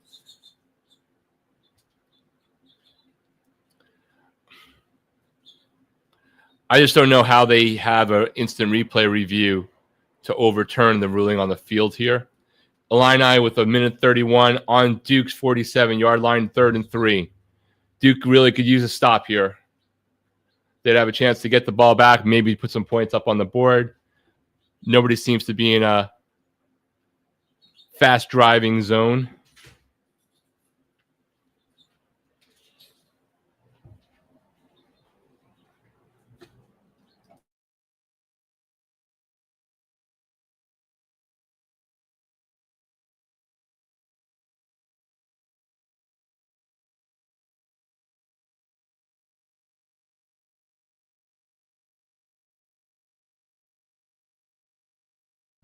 First and 10 for Iowa, gain of 7 or 8 on the play. Second down as they approach field goal range.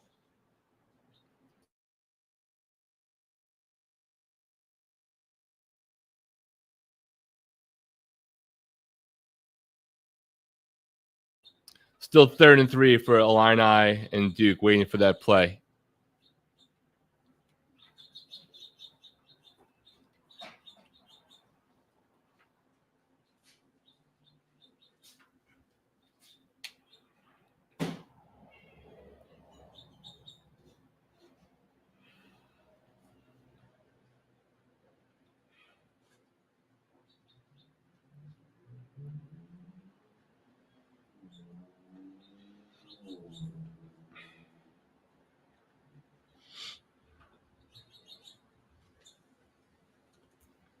Fourth down. Duke holds. Waiting to see what Burt decides to do here. Assume he's going to punt it, but you never know.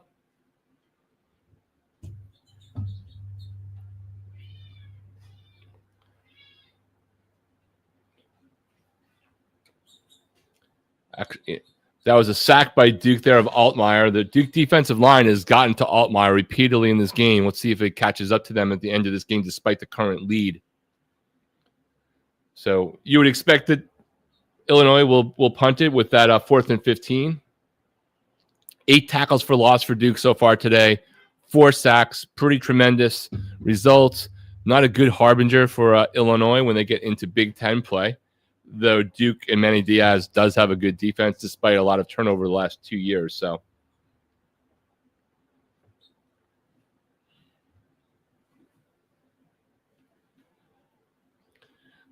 Illini punts, wait for the fair catch.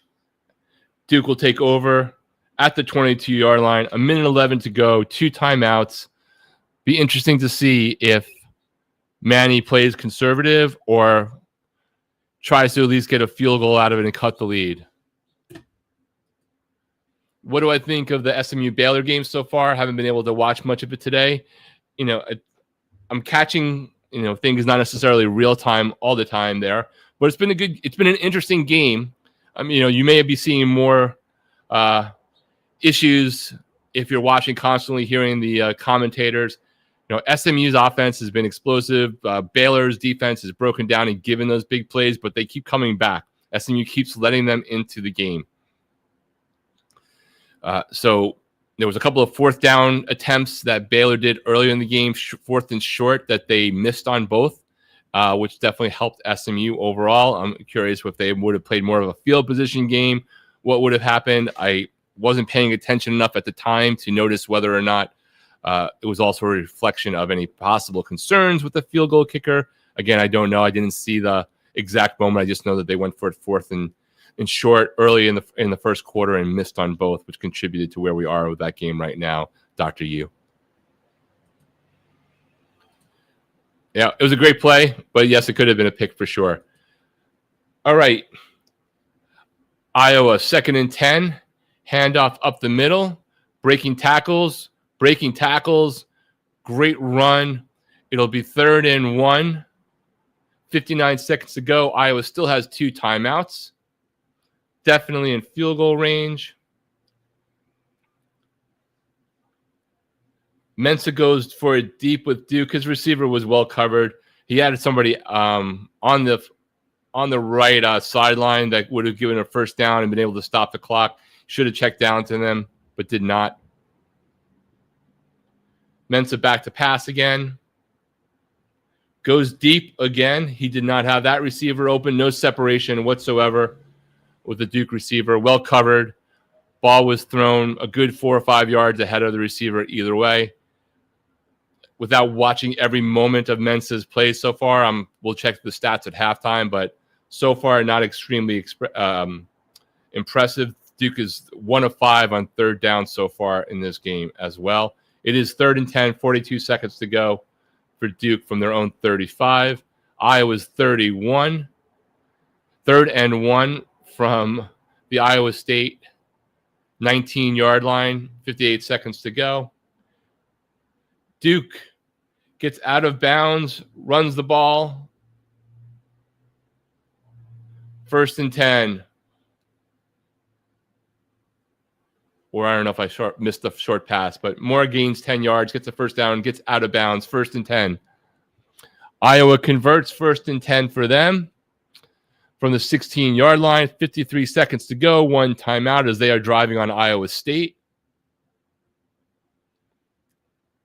Another completion for Iowa. Gain of about 2 or 3 yards out of bounds. 2nd and 8. They can get another first down. The time is waning.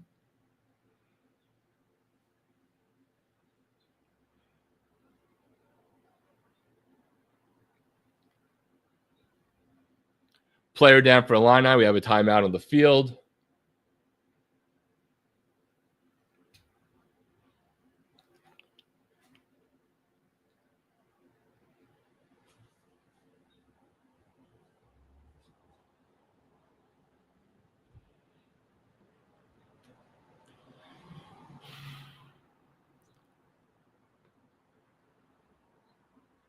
Incomplete pass would have only been a 2-yard gain inside the hash. Probably good that he didn't catch that. Time is more important than gaining the 2 yards there. The ball was thrown behind the Iowa receiver. Almost made the play either way. But again, probably better off not catching it right there. 3rd and 8. 39 seconds to go. 1st and 10 for Duke with 35 seconds to go. But Iowa is in Iowa State territory in field goal range on the 9-yard line. Iowa State takes their final timeout. They didn't like what they saw there or wanted to see what Iowa did to line up. Mensah back to pass for Duke. Over to the left side, caught by his receiver, Anthony Jr., out of bounds. Nice look, nice pass, nice route. A little bit behind him, but turned and made the play. Believe it'll be 1st and 10 for Duke at the Illinois 16-yard line. Duke has 2 timeouts and 30 seconds to go.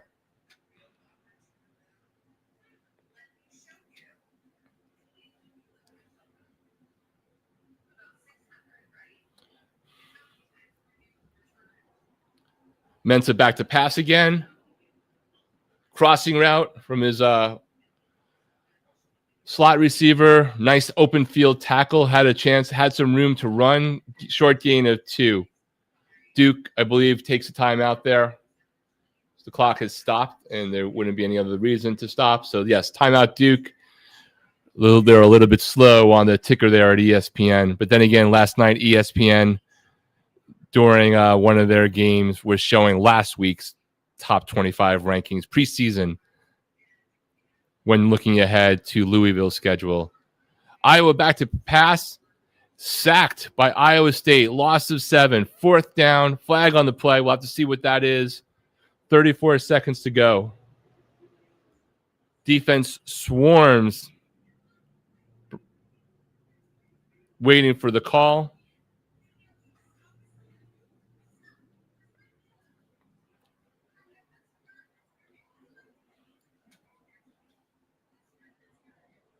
Everyone anxious to see what that play call is in Ames, Iowa. 2nd and 8, meanwhile, for Duke. In field goal territory, but looking to score a touchdown before the half.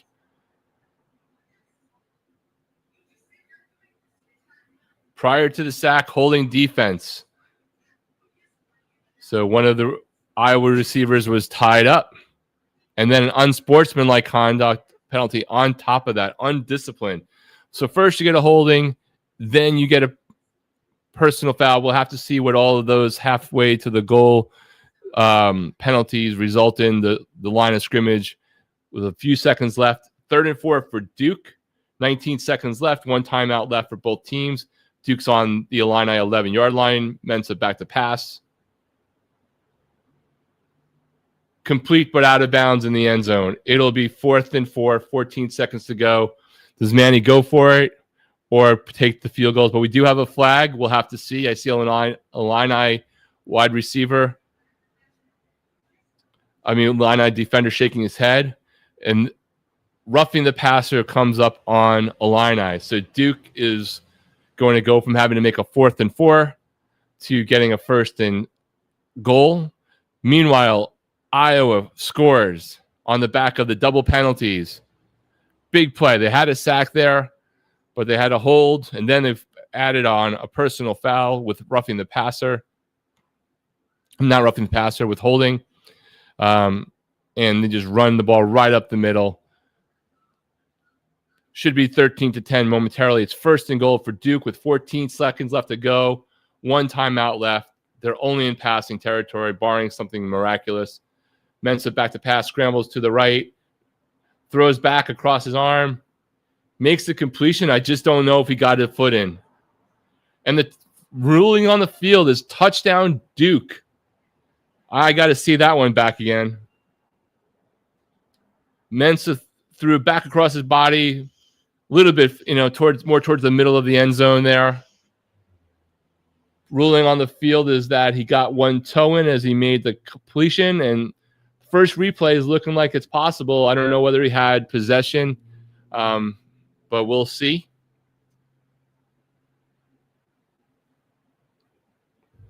But unless it gets overturned, Duke drives down, takes advantage of the penalty there, and Mensa completes it for a touchdown to Anthony Jr., who's had a pretty good first half here in the last 10 minutes.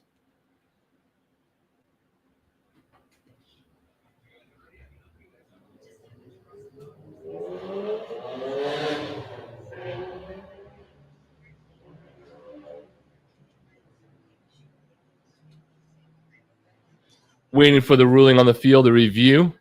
Meanwhile, Iowa State is now up 13-10, receiving the kickoff from Iowa with 27 seconds left to go. No timeouts.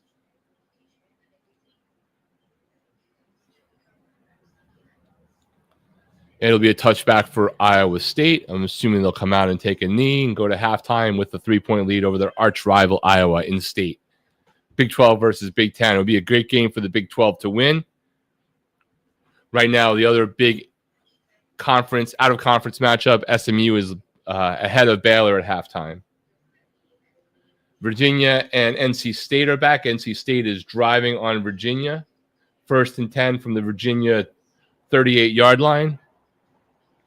The call is upheld in Duke, so it's 14-12. Illini over Duke, pending seeing whether Manny Diaz elects to go for 1 or 2 on the extra point here.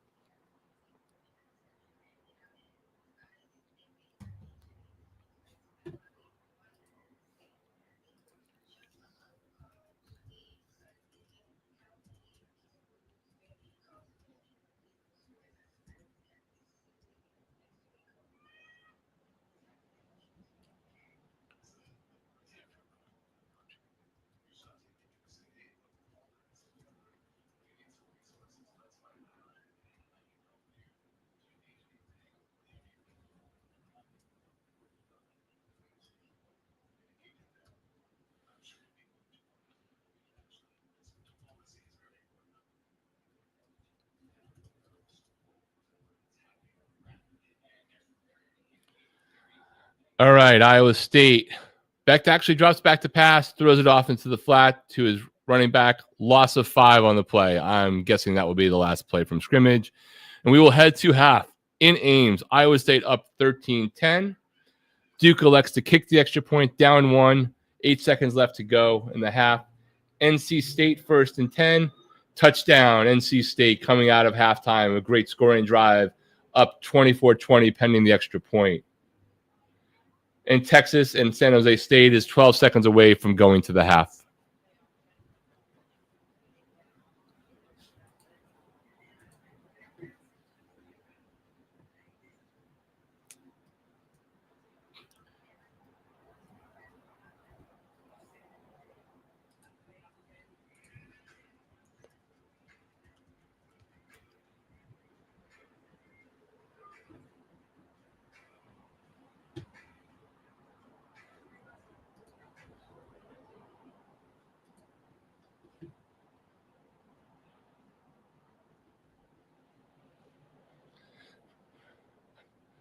Illini about to take the final snap of the first half there.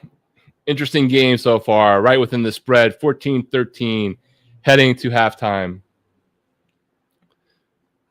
All right, we're going to take a quick little break here. If you're watching over on X and Twitter, we'd love if you came over to the YouTube channel and got in the chat for the second half, but we will be back momentarily.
All right, and we're back. Baylor pass off into the flat on second and goal. It'll be third and goal from the 8-yard line. Duke's getting ready for their first series of the second half with 12 and a half left to go. First and 10. Actually, no, apologies. There was a penalty. So Illinois keeps the ball. First and 10. Altmaier back to pass. Wide open. Nice little move there. It'll be first and 10 for the Illini from the Duke 29.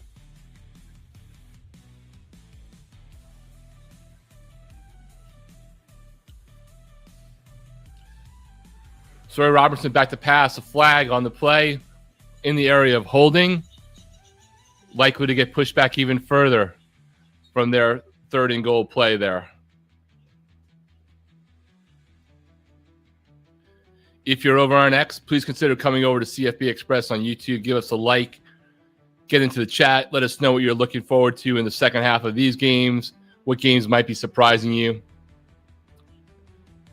NC State, first and 10 from the Virginia 30-yard line. Complete over the middle for a gain of 20. It will be first and goal from the 9-yard line. It's fourth and goal for Baylor.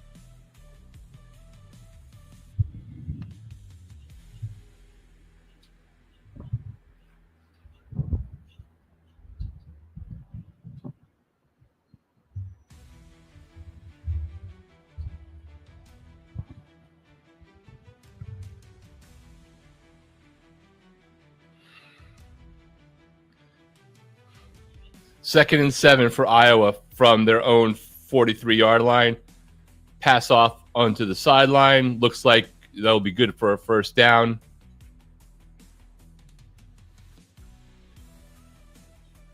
Hollywood Smothers, 9-yard rushing touchdown for NC State. Scoring drive, 75 yards, 425. Jumps back into the lead against Virginia. That's a good one, at least on the scoreboard. 34-31, NC State over Virginia in a non-conference game.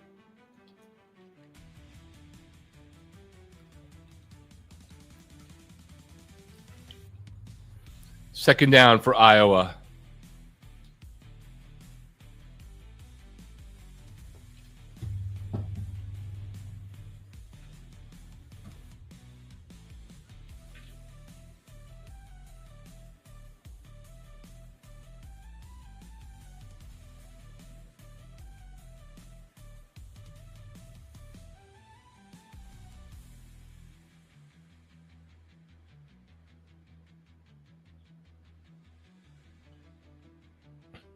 Second and 4 for Iowa, gain of 2. It'll be third and 2 from the Iowa State 42-yard line.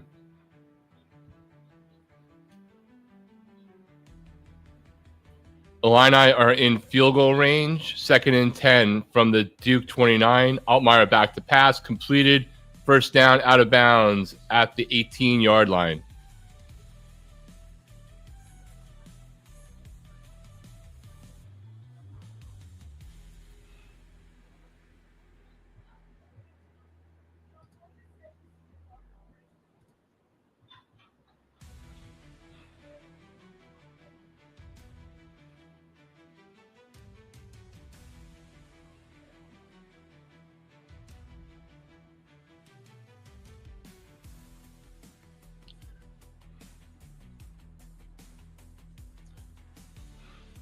Fourth and 1 for Iowa.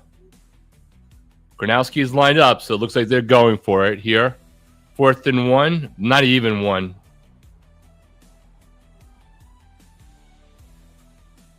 Can't tell if he's going for it, trying to get them off sides. Man in motion, they are going for it. He moves easily across and gets the first down. It'll be first and 10 for Iowa from the Iowa State 38. Second and 9 for Illini. They are driving. They are down to the Duke 16-yard line.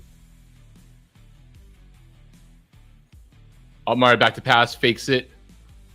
Has an open man in between two defenders, overthrows him. It was a bullet, but out of his reach.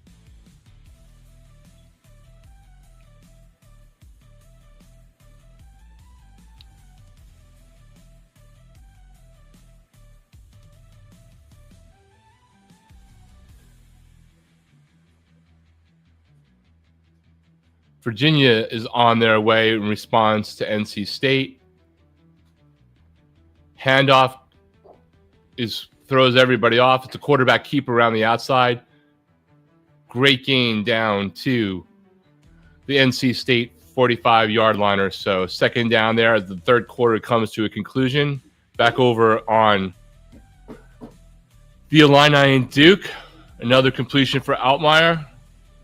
Should be close to a first down. If not, it'll be short as they approach the goal line. Iowa, 2nd and 6. Handoff up the middle. They'll be just short. It'll be 3rd and 2 from the Iowa State 28-yard line.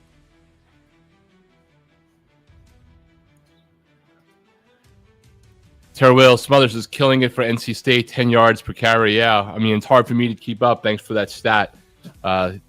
So, scoreboard-wise and catching the highlights there, it's an interesting game for sure. 4th and 1 for the Illini. Handoff up the middle. They get the first down. It'll be 1st and goal from the 4 or 5 yard line. Meanwhile, Baylor has tied it up with SMU. It's 24-24, just under 5 minutes left to go in the first half.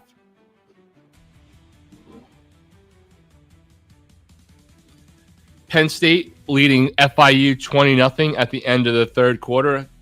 Not watching that game, but clearly that is an unimpressive cupcake game going on right now. I don't care what's happening. Penn State, if they are the number 3 team in the country, should be beating FIU by more than 20 points at home. Meanwhile, Altmaier pass to Bowick over the middle, touchdown. Illini goes up with that 4-yard touchdown to Justin Bowick, 20-13 on Duke, 9:34 pending the extra point. Jennings back to pass, scrambling right now for SMU. Pulls the ball up, throws downfield, completes it to the 35-yard line. There's a flag on the play. Don't know if that's a holding, if maybe Jennings passed the line of scrimmage. If it was something else, we will see momentarily. 2nd and 7 for Iowa at the Iowa State 23.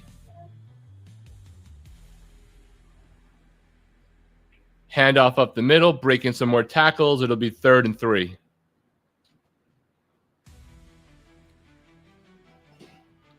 Penalty is on Duke. Mensah pulls up to throw. He's a good yard past the line of scrimmage. It'll be 2nd and 15 for Duke.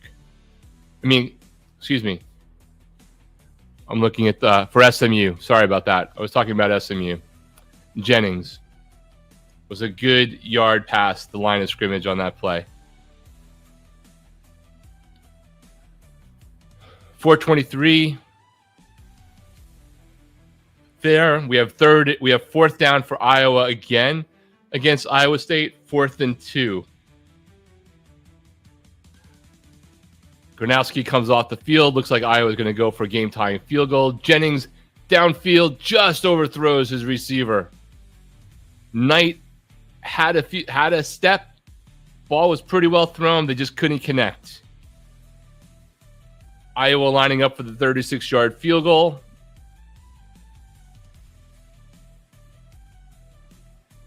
And the kick is right down the middle. We're tied up in Ames, 13-13 in the SCIOC rivalry game.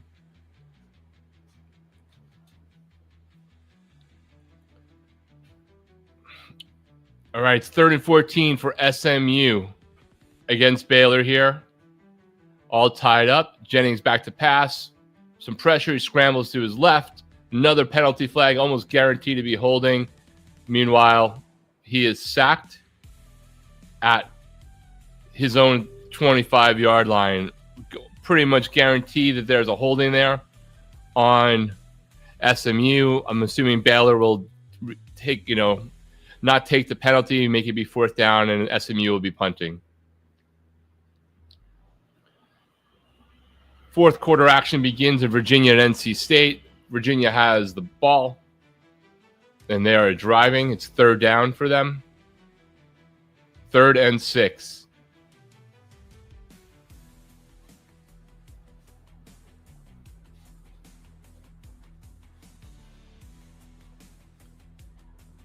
3rd and 6 for Virginia at the NC State 30.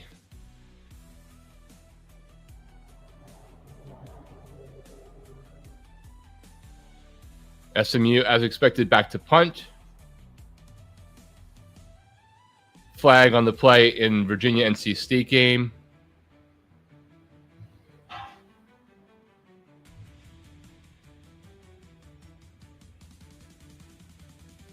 SMU is going to get flagged for roughing the punter. Gave him no room whatsoever. It's not going to be a glance. I mean, the receiving team, not the punter.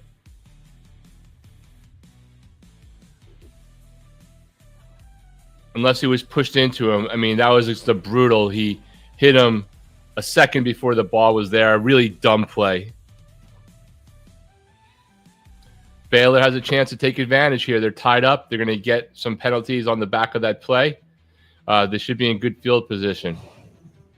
Virginia, 3rd and 11 over the middle. Gets back into field goal range, pushed out of bounds at the 32-yard line.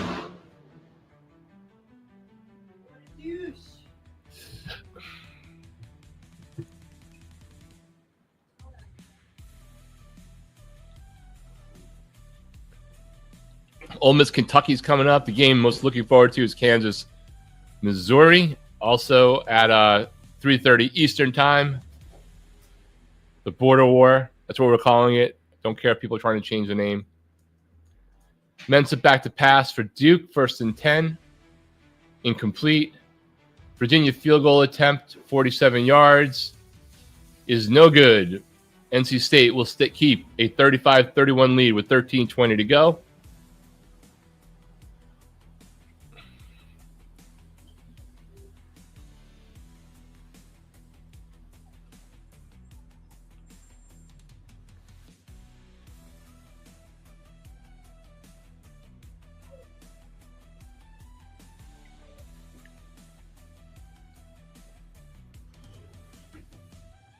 Florida State's doing what they should be doing against a team like East Texas A&M, up 70-0, still in the 3rd quarter.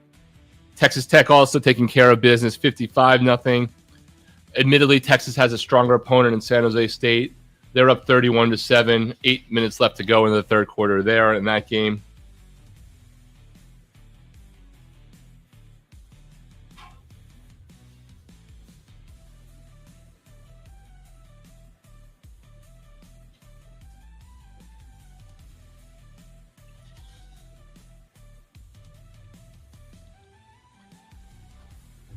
Duke converts on a 3rd and 3. It'll be 1st and 10 as their drive continues.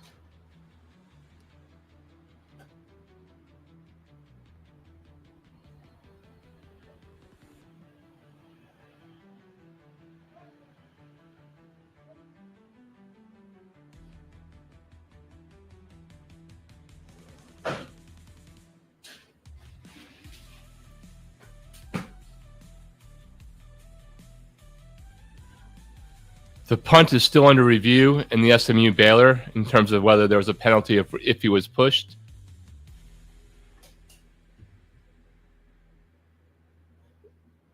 Duke, now in field goal range, fumbles the ball. Was he down? Illini recover. We'll have to see if Duke's knee was down or not. If they turned it over, that will be the 3rd one of this game for Duke.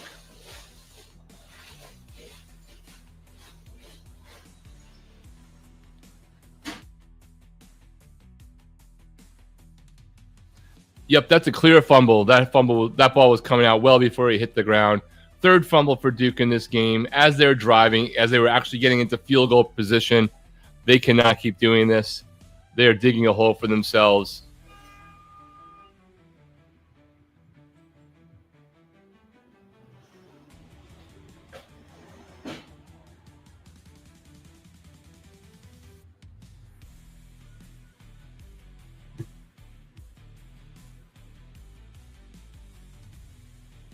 Still waiting for a ruling in the Baylor SMU game about Baylor possession or not.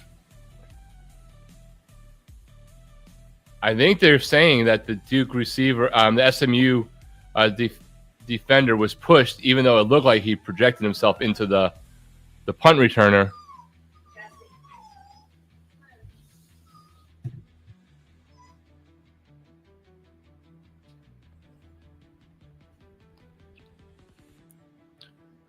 Back in the Iowa State game, Rocco Beck so far is 9 for 15, 61 yards and 1 touchdown. As he takes over, 1st and 10 on their own 3-yard line.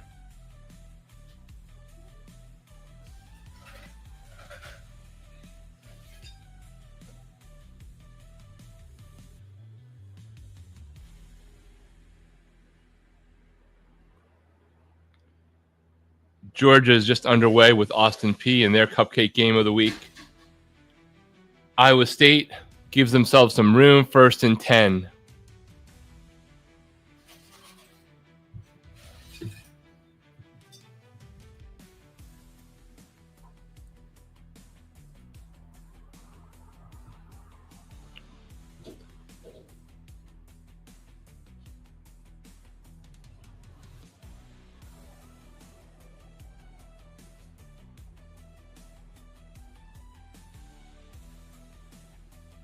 Wow, so the ruling on the field after much debate is Baylor's getting a penalty for pushing one of the defenders into their the punt returner, and the possession actually was given to SMU. So SMU gets the ball off of a muffed punt. It'll be 1st and 10 SMU from the Baylor 22-yard line. Wow. Big development there.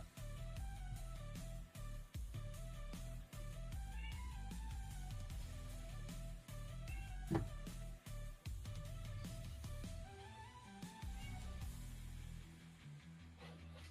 lot of interesting games here this week in this first half, even though they don't have a lot of top 25 games. Games that are coming down to the fourth quarter for sure. SMU, 1st and 10. Rush for 9 yards, maybe on the edge of probably going to be second and 1 there. I don't think he quite got to the first down, but in good position on the Baylor 13-yard line, 2nd and 1. Meanwhile, Iowa State should have a first down on that 3rd and 5 pickup from Rocco Beck, pass out to his wide receiver. SMU converts for the first down.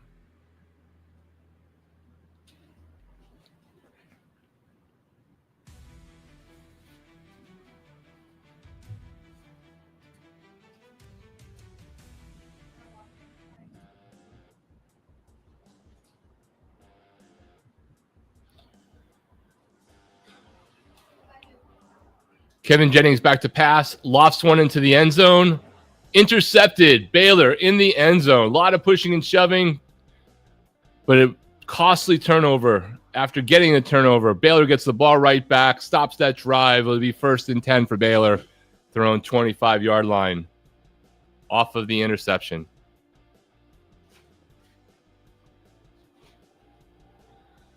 All right, 2nd and 1 for Iowa State in Iowa.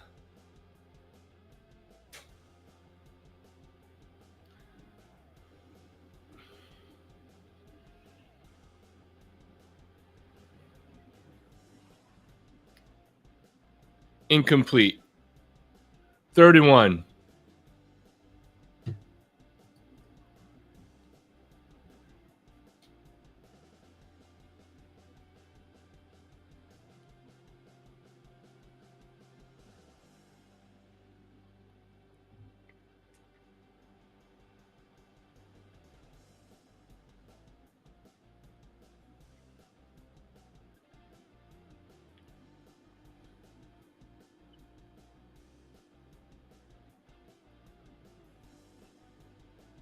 Iowa 3rd and 1 does not get it. Completely blocked on the inside run. They might have even been, that was 1st and 10. Actually, I think they changed everything too quickly. Apologies there. Let's see what the ruling was. Scoreboard showing 1st and 10. I thought I saw them get pushed back, but maybe that was me glancing at it too late there. So, all right, it's 1st and 10 for Iowa State, 1st and 10.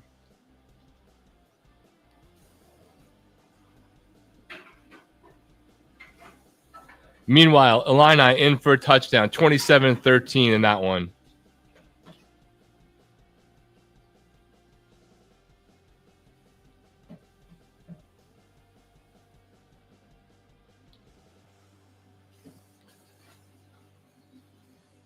Duke cannot get out of their own way. Plenty of time to come back here, but they need to start doing something on offense with their $4 million man at quarterback, as rumored for Darian Mensah.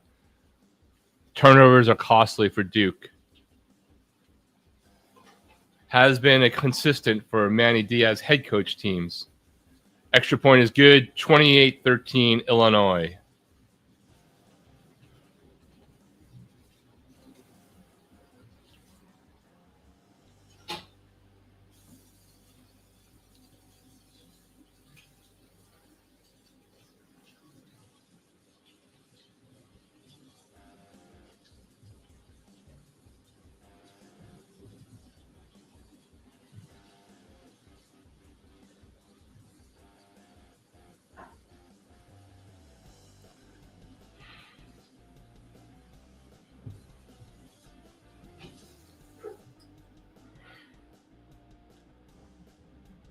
SMU is getting the ball back from Baylor.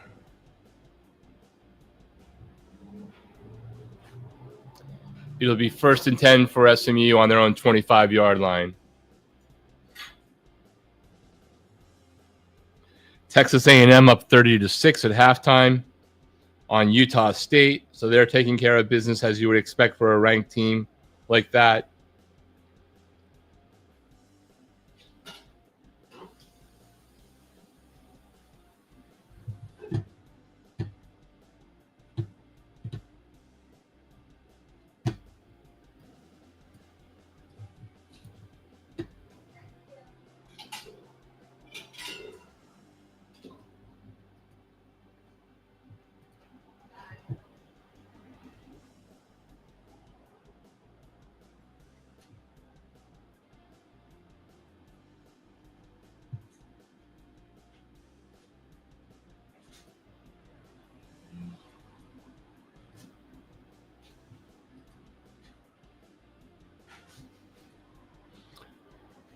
First and 10 for Kevin Jennings. Hands off.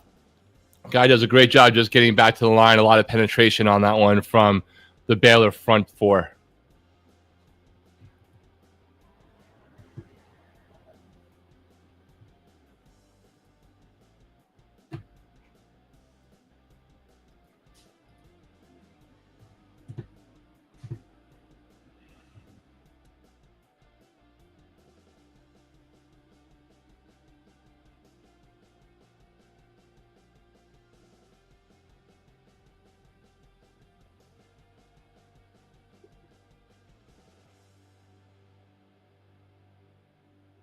Jennings back to pass. SMU Baylor game continuing.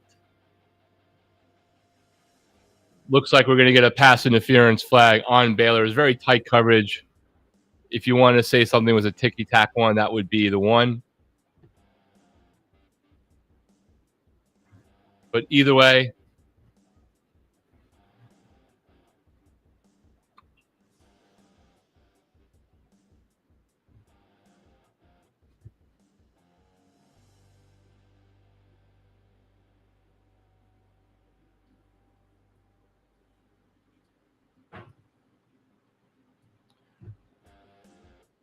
the most competitive game we have that's in this closing, closest to ending is the Virginia NC State game. Let's flash that one up here for a second.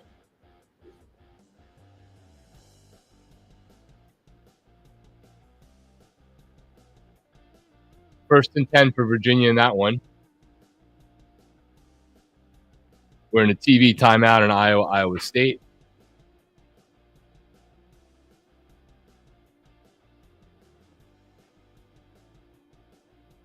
Baylor and SMU is heading to the fourth quarter.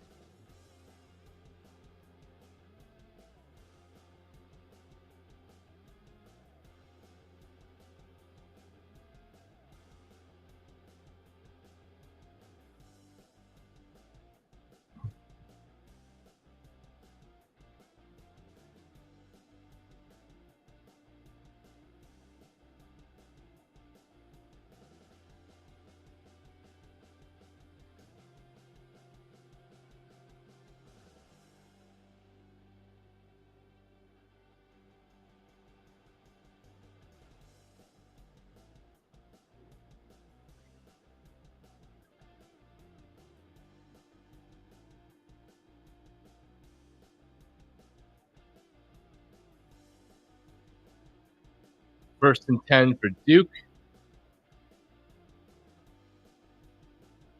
Nice pass over the middle, breaking a few tackles. They're on their own 49, driving on the Illini. Hand up the middle, no gain. Virginia, first and 10, handoff, loss of 2. They're on the NC State 17-yard line. Second down.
Second and goal for Duke, short gain.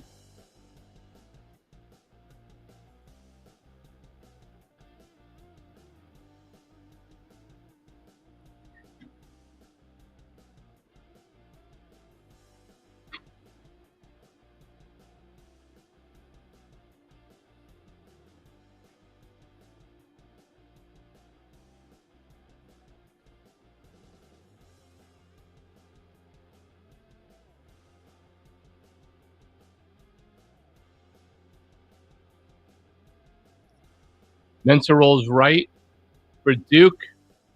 Forced out of bounds, the 6-yard line. It would be fourth and goal or third and goal. Let me get the double check there. Fourth and goal. Down 15 points. 4.5 left to go in the fourth quarter and in the third quarter.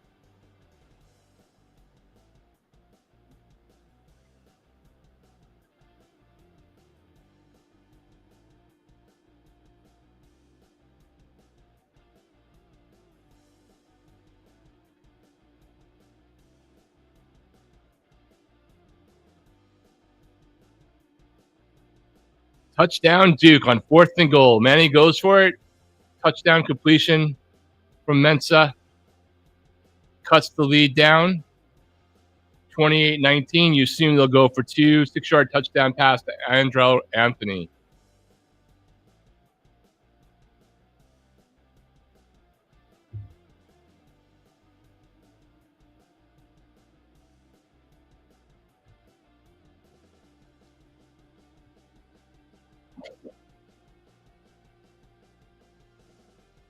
Bombers coming on with me. You guys will have our friend Nate from the Big 12 Mafia, the College Football Mafia, coming on momentarily.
All right, regrouping here. SMU, while I was getting some stuff set up, goes ahead by 7. They're now leading 41-24, 14-24 to go.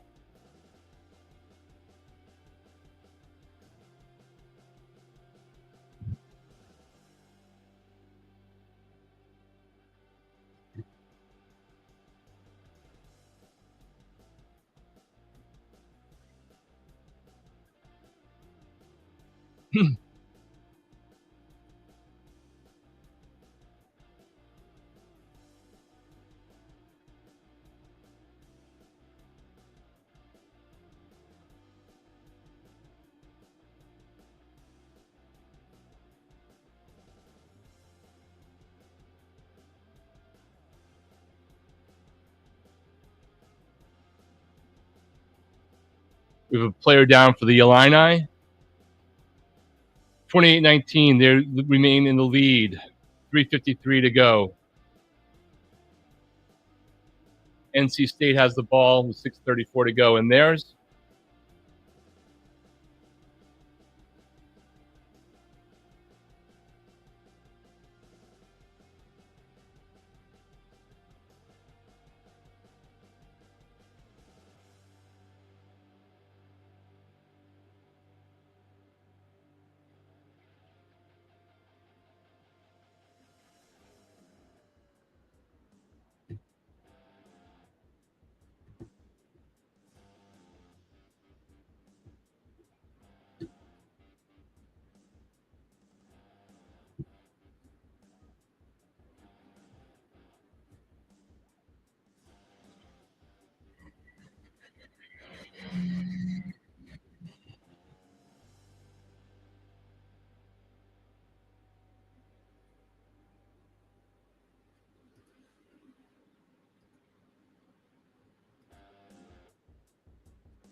We're 13-13, Iowa State, Iowa, with about 13 minutes left to go in that first quarter.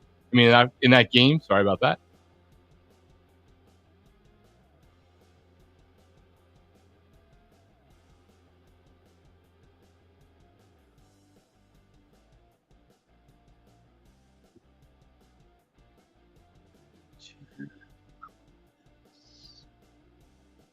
What's up, Bomber? How you doing, man? I'm doing well. How are you? Good. If I can get my earphones straight here, then I'll be able to hear you better. But other than that, doing good, doing good.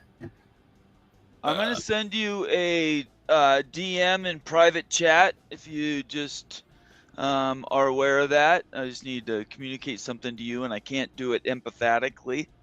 Okay. Just so you know. All right. So I'm going back and forth between a few games here. Right. We got Iowa and Iowa State tied up. We got SMU up by 7 in the fourth quarter on Baylor in a back and forth game. Illinois is up 9 now on Duke, with Duke just scoring. Virginia and NC State is a 4-point game with 4 minutes left, but with NC State ahead.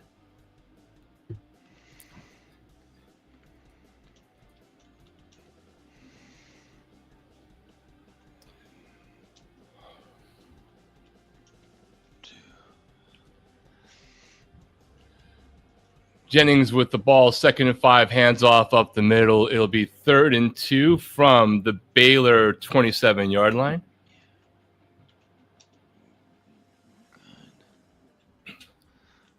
All right. I'm just sending this to you. If you have any questions or about whatever, go ahead and respond to that. Okay. All good. Totally get it. We'll let you know for sure. Excellent. Great. Okay, so I just sat down. I watched some Formula One this morning, watched time trial out at Monza in Italy. A ton of fun. If you don't know anything about Formula One, definitely get into it now. Technology is amazing. Hmm. But as I was going through the different box scores, I just happened to pass around this SMU Baylor game. I'm pleasantly surprised Baylor's sticking in it. Yeah, it's been back and forth. Baylor had an opportunity there to actually take the lead in the last series. I would love to have heard the play-by-play earlier in this game. There was 2 4th and shorts in, I want to say in plus territory for Baylor. They went for it and did not make, which obviously has a big outcome. Oh, There wow. was a muff punt early, a penalty muff punt earlier that on the first play looked like Baylor's going to get a penalty and get the ball in advance, and it turned out into a penalty on Baylor and SMU getting some advantage. Right. So that's been wild. Virginia and NC State has been back and forth.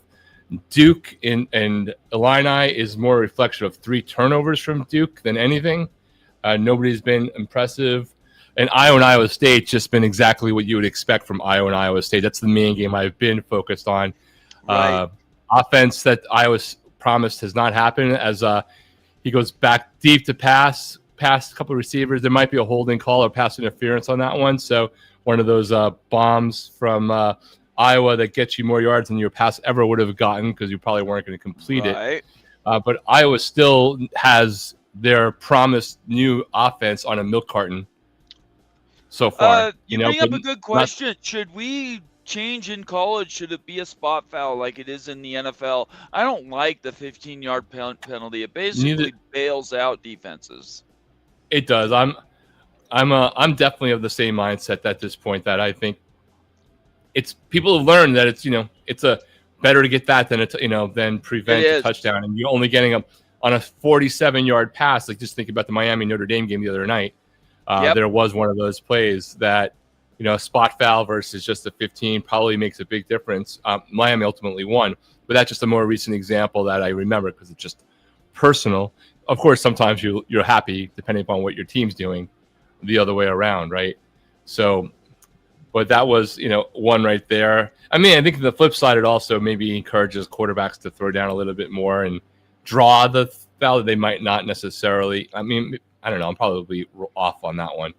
I think a spot foul probably makes more sense. To me, the more the college football rules and NFL are in sync, the better. There's some more disparate fouls between the two for different reasons. Then, I mean, maybe you know better than I, but I can't think of a ton of differences other than maybe instant replay rules between, FIFA and MLS. Right. And I know both pro or MLS and most of NCAA Division I. Like there's minor stuff, but not like as fundamentally game changing as a difference on a pass interference. Let's see. They got rid of it, but there was the spot offensive holding penalty that they've now changed. So you don't now lose like 28 yards on a dive hold. Right. No, that's probably the biggest one outside of unsportsmanlike, and there's some nuance there. I absolutely think it's unreasonable against the defense, the pass interference rule. SMU just scores wide run to the left, just sneaks inside the pylon. SMU up 37-24, pending the extra point, 8:38 to go in that one. So they're opening up a little bit of a distance. The Dave Aranda hot seat going up a couple more degrees. You and I are on the same page on this one. I've been on this one for a moment. It was solidified to me when I heard his comments at the Texas High School Coaching Association that I just don't think he's got that thing. What did he say? Well, this is the one that I did the mock thing where he did the whole Wolf of Wall Street midget conversation. Oh, right. That's right. That was so I knocked stupid. him down.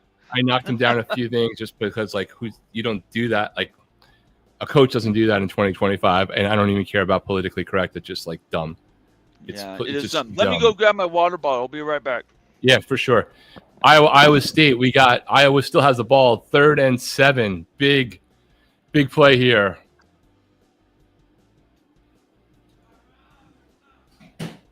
(13-13) right at midfield.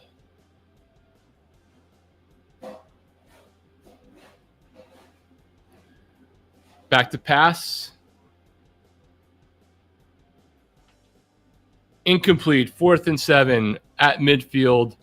Iowa State should get the ball back unless there's some sort of sneak or something else that happens, but Iowa should likely be getting ready to punt here. Okay, so SMU's up 2 touchdowns. I think that game, I didn't see Baylor winning it anyway. They were going to need some breaks. Yeah, they're reviewing it right now just to make sure he got inside the pylon. Right. I believe that he did. There have been some super long reviews in both the Iowa State game as well as the Baylor SMU game. Exceedingly annoying. Virginia's getting the ball back. 2:12 to go. They're down 4. So that'll be an interesting finish on that one. Let's switch what we're sharing back to our main game, Iowa and Iowa State. Yeah, of everything out there, this Baylor SMU game is also big, but there is a level of between playing the ACC and playing the Big Ten, even if the Big Ten team is an Iowa or a Rutgers or whatever. Right. It's a must-win for Iowa State. It's a maybe nice to have for Iowa. Yeah, look, I mean, Iowa State, I think of the 3 Big Ten games, the 3 Big 12 out-of-conference games of note today, this is the one that the Big 12 can afford to lose the most and the least at the same time, right? That's fair. Because it's a quality opponent, right, in the conference. It's a tight game. It's a rivalry game. It's going to be a close game at the end. But it also is potentially knocking out putting on a loss, not in conference, against one of the aspirational brands to make the playoff, one of the highest ranked teams in the Big 12 in the current early rankings. The flip side is if Baylor goes down to SMU, and if like Arizona State were to lose to Mississippi State, a lower tier program, I think the narrative for the Big 12 this year, barring carnage everywhere else, is kind of going to be set, and it will have been done on the field, right? Still probably biased to a degree for sure, but they will have had the chances. And other than TCU on national TV, which doesn't look as they might be very strong, but UNC might be very, very bad. The other thing that's interesting to me, Bomber, that I've seen so far is we are in TV timeouts in a couple of these games. Florida State taking care of business the way they should, blowing a team out. Texas Tech taking care of business the way they should, blowing a team out. Texas started off slow, but they're up 31 now in the third quarter. San Jose State's a little bit higher, as a higher quality opponent than like East Texas A&M. Yes. Penn State, and I don't know where we are now, but the last time I checked heading into the fourth quarter, in-state college was winning, pitching a shutout, but they were only up 20-0 over FIU. And FIU got blown out by far less competition last week. Yes. Penn State could go down in the polls in the early season if they only win at home 20-0 against FIU or 27-0 relative to others' performances on the games. It's not a top 25 heavy day. We only have Oklahoma and Michigan, but that's not a super great look. Maybe they pile it on in the fourth quarter, but it was 10-0 or 0-0 or something like that. 10-0 at the end, to begin the second quarter. It wasn't tremendous at the end of the first half. And I'm not trying to dunk on Penn State.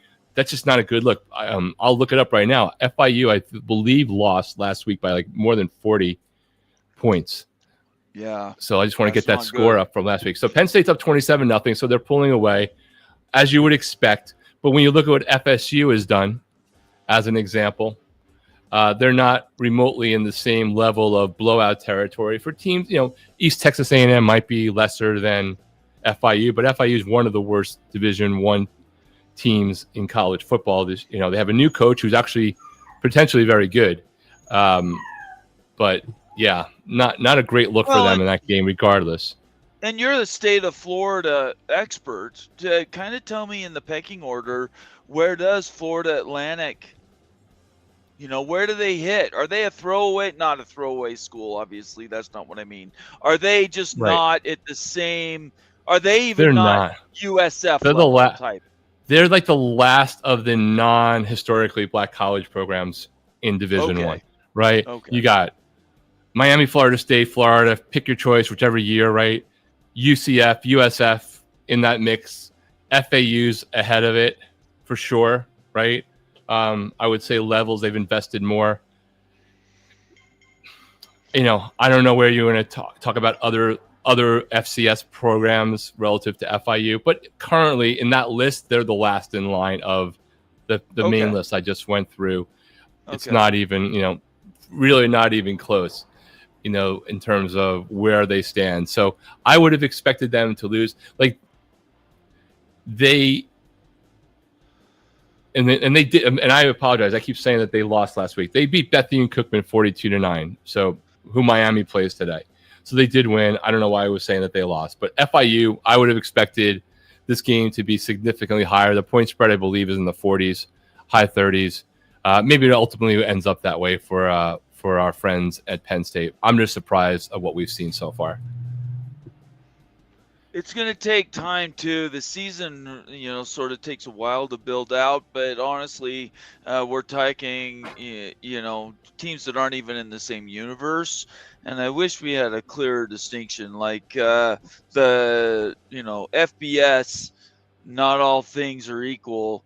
I definitely think there's a top, if we wanted to make a distinction, between 70 and 80 schools that are at least in the same galaxy. And FIU would not be on that list. Real quick, we have Virginia's driving. They're down. They have to score a touchdown because they're down 4. It's third down, but they are in NC State territory. We're in commercial right now for the Iowa State game and SMU Baylor game. Duke just converts to the first down. They're at midfield. It'll in 12 and a half minutes left to go in the fourth quarter. Virginia completion. It's 1st and 10. They're probably at the 11 or 12 yard line. So Virginia's has a minute and 12 left to go. At the 12, they can get a first down. They have one timeout left. They're definitely in a position to take the lead in this game. And throws an interception on the first play into the end zone. NC State, I don't know what he was seeing. The guy was covered the entire time. He short-armed the ball, rolling over to his right. Is his name Jake Retzlaff? That's all I'm asking. Maybe he's a cousin, but that was because that's a guy. That's exactly his. That's what his challenge was, and still is. Can't throw a seam route. Can't throw a fade. And these are high IQ football plays. I don't know what he was seeing on that. If you do see the replay of that I'm play, not watching any of those. Later on, it's terrible. He was covered the whole time. There was nobody else around him to obscure the view. It was literally terrible. Going against Kansas, brother. Believe me, it's some quarterbacks simply don't see it. It's not necessarily mechanics or even an athletic problem. It is they don't see it, and if they can't see it, they can't project and engineer around it. Without having seen the play, I would anticipate it would probably be something around those lines. Duke is driving on the Illini, 1st and 10. I just checked that score. From the 29-yard line, points. Incomplete. For Baylor, they're on their own 35, 3rd and 3. Sawyer Robertson drops back to pass, rolling to his right. He's just going to scramble for the first down. And back in our main game, we have Iowa and Iowa State, 13-13. First down for Iowa State. Rockerbeck just barely gets to the 20. They had to look at his knee and measure it. So they are on their own 21-yard line, handoff, a gain of 7. So that's the main game coming to conclusion. Virginia and NC State. Time will wind down. NC State wins. That is a non-conference game. That is what NC State needs to win those games for certain. So I don't know if it counts as a win and a loss as a non-out-of-conference game for the ACC. Oh, so the game is over now? NC State won? Yeah, it just went final, 35-31. NC State goes to 2-0. Virginia goes to 1-1, but that does not count in the ACC standings. Right. That was a rivalry scheduled game to keep it going once they were not on each other's schedule. Right. So that's what Iowa State and Kansas State should be doing next year. If the Big 12 doesn't fix it, they should figure a way out to make that game happen. Illinois, Duke. Is this win or loss more important to Illinois, or is it to Duke? In my opinion, it's absolutely more important to Illinois. Yeah, because Illinois is ranked right there, whatever, number 11 or 12. Well, and they're trying to use the Indiana path to the playoff. They can't. Yeah. Big play here for Iowa State, 3rd and 4, 5:43 to go. Back to pass. Wow. So Beck goes to pass, deflected off his receiver's hands, over a defender into another receiver's hands. First down. 1st and 10 for Iowa State. Lucky, man. That's good. Good for Iowa State. Off his hands into his other receiver's hands. Tipped off of the hand off of his wide receiver. Looks like one of his tight ends caught it over the heads of 2 other receivers. I mean, it was the catch equivalent of the Miami interception for Reuben Bain without the foot involved.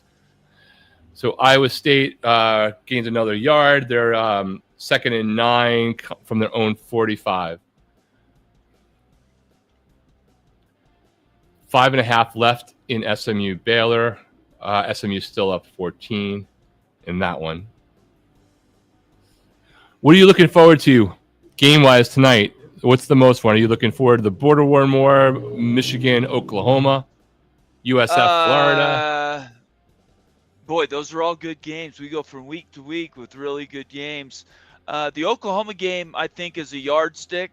That's going to be one that really Oklahoma has a chance to stand up again and be counted. So that game is extremely important. Kansas, Missouri, from an institutional standpoint, the conferences, I think it's doesn't matter at all to the SEC, but the Big 12 again needs to win these games. Baylor and then just scored, Bomber. Did they? Wow. Yeah, so they're not pending going extra away. point. It should be 38-31 if they make the extra point. 5:23 left to go. Okay, see, Baylor's just not going to roll over. It's been like this the whole time. Okay. They've been up 2, they catch up, they tie it. They'll tie it, then SMU will have a one-play 75-yard drive. Like that's what's happened in this game. Okay. Iowa State just converts on 3rd and 2 for a 1st and 10 with 3:35 to go. Selfishly, I want BYU to take Stanford out the back and beat the hell out of them with a big 2x4. So, of all the games, it might not have the most importance, but I think for BYU, especially as they bring on Bear Bachmeier, it's a huge game. And for the Big 12, got to continue to put it to the ACC when possible. I missed the sequence for Duke where they turned the ball over, whether they punted or turned it over. But it is 1st and 10 for Illini, up 31-19. Well, that's what the score is now. Is 31-19, right? Yeah, but I'm saying I didn't see the turnover for Duke, whether they went down. I see what you're saying. Yeah, I don't know either. Been focusing on this Iowa State game. Yeah, I'm trying to keep most of my eyes on the Iowa State game. Fact, under 2.5. I need to do that. I need to switch to the game that I'm actually monitoring, even if not watching, to the Iowa State game. That's on Fox, right? That is on Fox. That is correct. All right, let me see if I can. The Baylor game, the Baylor SMU one is CW. Okay. Yeah, what do you think about that? CW's, I only watched it for a couple minutes, so it isn't a deep dive in it, but I think the CW, the production value isn't bad in that game. No, I think it's pretty good. CW stuff is pretty good, other than people making fun of the CW. I didn't obviously catch any of the TNT coverage of Texas Tech, who's going in a blowout, to comment on that. But I don't think the CW coverage is bad. I mean, it's way better now than it was a few years ago. It definitely has improved, for sure. Yes. Everybody's in a timeout right now. I think right now, especially, I mean, we think about not necessarily an A4 conference, but CW is what is keeping the Pac-12 going from a national perspective. Keeping them alive, for they sure. have a real opportunity to be successful if they lean into that relationship. What do you think it says for Texas that they're up 38-7. It's 7.5 left, 30-25 for Texas. Arch Manning's still in the game. Now, San Jose State is much better than Texas A&M, but like, do you think they're keeping him in? And I'm marginally paying attention. Right. I'm surprised he's still in the game, up 38-7 with 7 left. On Monday, I'm sure you caught me where I said I couldn't believe Hoover was still in the game when they were North Carolina versus TCU. I think it's a huge risk, massive. Big risk. The return on investment to me is almost null. So I don't really understand. get it. I don't get it either. They're either playing for stats while people are still watching, but that's the ironic part is nobody's watching at that point. So what are you really gaining? I don't know. Yeah, I mean, look, I could see him more. I could see him more than Josh Hoover just because they, the first game was rough and the reps might be good, but for sure. But still, at this point, it's dangerous. Hey, Stormy Cyclone, yeah, man, back and forth. Feels to me like Iowa State has outplayed Iowa. Love your take, and it's a little bit hard when you're going back and forth, and I'm sure you've been focused on it. But that's been my take, that Iowa State has outplayed Iowa, but hasn't been able to take advantage of some opportunities, as marginal as the difference might be. But I think Iowa definitely has not found an answer at quarterback, at least to the extent that we've been told was going to happen. I don't know that those answers are ever coming anymore. I think they're all being made up as they go. Again, the biggest concern is which is more important to you, the perception or the reality in these games. I don't want my school to run my school pulled out their quarterback, would have in the middle of the second quarter if it would have been practical. Playing into the second half on blowout games makes no sense to me at all. None. All right, Iowa State continuing to drive up to that was a 39 play, so it's 4th down. Trying to get the line of scrimmage there. Clock's running. Actually, the clock stops, so somebody took a timeout, or maybe what is the time? What is it now? 2:09? It's 1:53. Okay. 1:53. I might be ahead of you. No, I just hadn't updated. I'm trying to talk, post, and watch. So, there it is. 3rd and 9. Well, it's 4th now. This is even behind that. 4th and 7 for Iowa State. I just don't know what yard line they were on to see the whether it's even like a long field goal. Are you watching it live or are you watching it? I'm watching it live. I just have it up so people can see something with stats. Okay, yeah, I'm trying to watch it live too, and I'm still behind you by. Here we go, the field goal. Let's see, 54-yard. Get up there! Short. He made it. Wow, that was. So now you're ahead of me. Yeah, I don't know. I'm streaming on Xfinity. I take no responsibility. I don't know. In fact, it's all right. So Iowa State, Iowa State up 16-13. Yeah. A minute 52 to go. Iowa only has 1 timeout. Man, wow, this is definitely coming down to the wire here. And they're past the 2-minute stoppage, so they don't get a free timeout either. Right. Where did it go? Now I just lost my picture. Come on now. Technology, come on.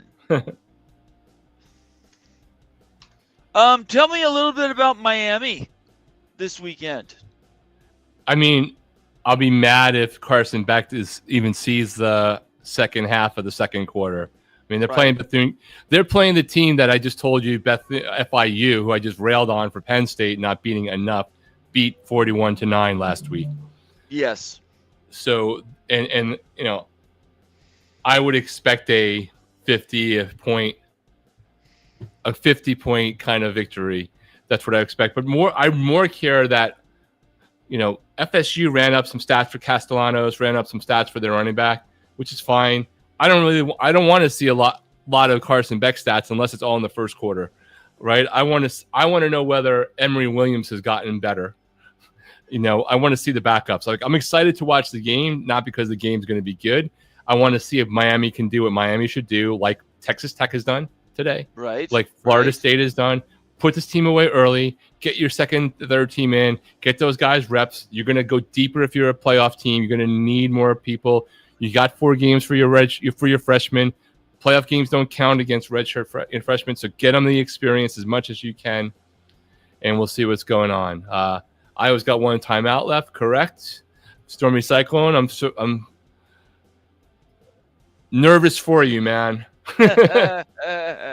It is one of those situations where your team, not a lot of tolerance for middle ground anymore. And I'm not gonna lie, I'm pulling for Iowa State. I've become friends with people, like online as friends with people like Stormy Cyclone. I have more Big 12 people. I have immaculate kind of reasons to not like Iowa, and oof, and because I always I'm not really a fan of teams that don't like me for no reason when I never did anything except for an eyeball emoji at them. Right. So I'm looking at you, Iowa.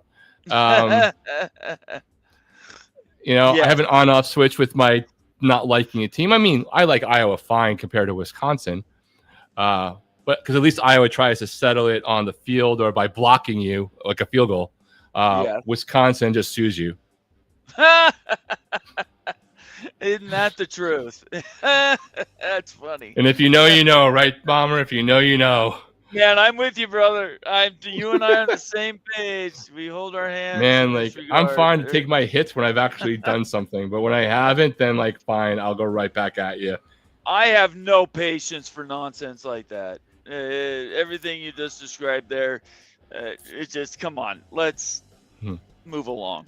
All right, Baylor has the ball, 3rd down, 2 minutes to go in their own territory, 2 timeouts left. I mean, they have the ball in their control to come down and, cause some havoc. At least to try to tie it up. Iowa. I don't know what to do with Iowa, honestly. I don't know what to do with Iowa. How bad or not do you think the Oregon State, Oklahoma State game is going to be? I took 28.5 points is a lot of points. It is. Spread. If I was betting, well, I talked about it last night. In my mind's eye, I think Oklahoma State cover is a real possibility. But yeah, I might be delusional, but I kind of feel the same way. But I also think it could be a 40-point romp. It could be. Yes, I'm open to that possibility. Yep. Minute 48 to go. Iowa State, 1st and 10. That's not going to do you any good with no timeouts, and you throw a 6 or 7 yard flare. I don't know why you do that. Yeah. South Florida line is up to 18.5 against Florida. I love that line. I could be wrong, but I love it. Yes, I love everything. Oh, sack. Iowa, they just cannot generate enough offense. I mean, go argue with the wall. I don't know what else to say about any of that. Yeah, I mean, what do you think about it? Why? Why is that something anybody really wants to bring up? Iowa does this to themselves every year. I don't know. Every year they're, Iowa having a new offense this year is the equivalent of the Miami's back meme every year. But you're right. That's funny. Yes, you're right. Yep. That's true. 3rd and 11 for Iowa. That simple is just cold-hearted, but it's true. I mean, the only difference is that most of the time the Miami is back meme has moved from Miami fans saying it this year or last year aside to other people just repeating it even when Miami fans are not saying it, right? It's like become its own thing. the Iowa, we have an offense, and granted, they got a transfer portal quarterback that was one of the 3 or 4, maybe 5 most in demand at one point. Like, even though he was making the move from FCS, it seemed like a good fit. I remember Miami wanted him to come visit at one point, before knowing what was going on with Carson Beck. 3rd and 11, huge play. Obviously, they're in 2-down territory for Iowa. And another sack. Iowa is going to lose this game. Oh, right into the runner. The coverage sack probably there, but then the defense swarms. 4th down. It's going to take a massive play here to rescue Iowa from losing the Cyhawk rivalry. And he's running. He's running again. Throwing it down the field, and he's out of bounds. That's ball game. That's a big win for Iowa State in the Big 12. Big win. They will move up. Big win. Meanwhile, it's 3rd and 5 in Baylor SMU, which will become the focus here. Congratulations to Stormy Cyclone and all the Iowa State fans out there. Super happy with all our ISU fans. Congrats, Stormy Cyclone. I know that game means a ton to you. Look, it's week 3. If you're an Iowa State fan, correct me if I'm wrong, but you've already conquered your 2 biggest rivals in the first 3 weeks of the season. Yes. With a dessert in the middle between those 2 games. Yep.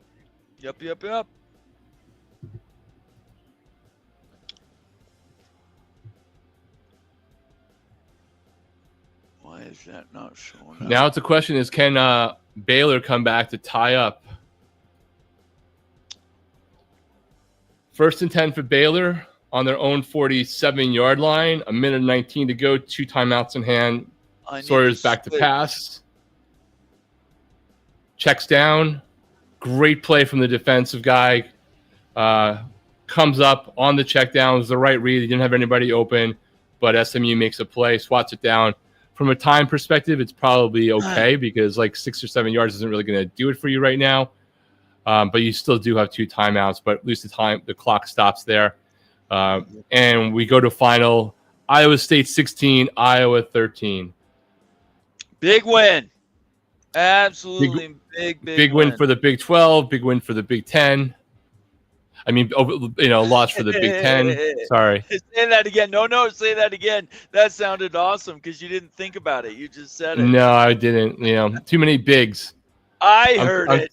I'm too worried about Miami going to the G26 because apparently being top 5 in the football rankings means that you don't. Nobody wants you anymore. No realignment anymore. Let's see. So you're watching Baylor. Stormy Cyclone. Campbell breaks down another barrier. Thanks for the $5 super chat, Stormy. I greatly appreciate it. Yes, Stormy. Always representing. Doing a good job. Being a part of the ecosystem. Meanwhile, up in the top left corner coming into my screen that I wasn't paying attention to for all the obvious reasons, but going into my narrative, right now there's 18 seconds left to go. Syracuse 20, UConn 17. UConn with the ball on the Syracuse 48-yard line. 2 timeouts to go. They got to get in field goal range. A completion. Got it. 3rd and 8. They're going to have to take a timeout. They're going to have 11 seconds. So UConn has 11 seconds to advance the ball, kick a field goal, 1 timeout left. Sawyer Robertson back to pass, throws downfield, incomplete. What do you think about Baylor in general without taking Aranda and without talking about just Sawyer Robertson being your only real marquee? Is there anything else there for Baylor to lean on? I think Baylor's roster is good enough, right? Baylor's roster is good enough to compete in the top 25% of the Big 12, right? And a right quarterback and a right coach can elevate everybody around them. I think they have the right quarterback, but I don't think they have. Yeah, Baylor first down. See, I just disagree with you. I don't think they do have enough. I mean, look, I picked them 9th. I said they Yeah. had the talent to potentially go in the top 4, which means, is Right. different.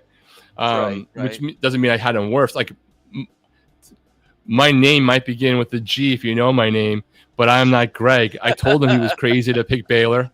I told him it was as bad as his NC State pick last year. He didn't listen.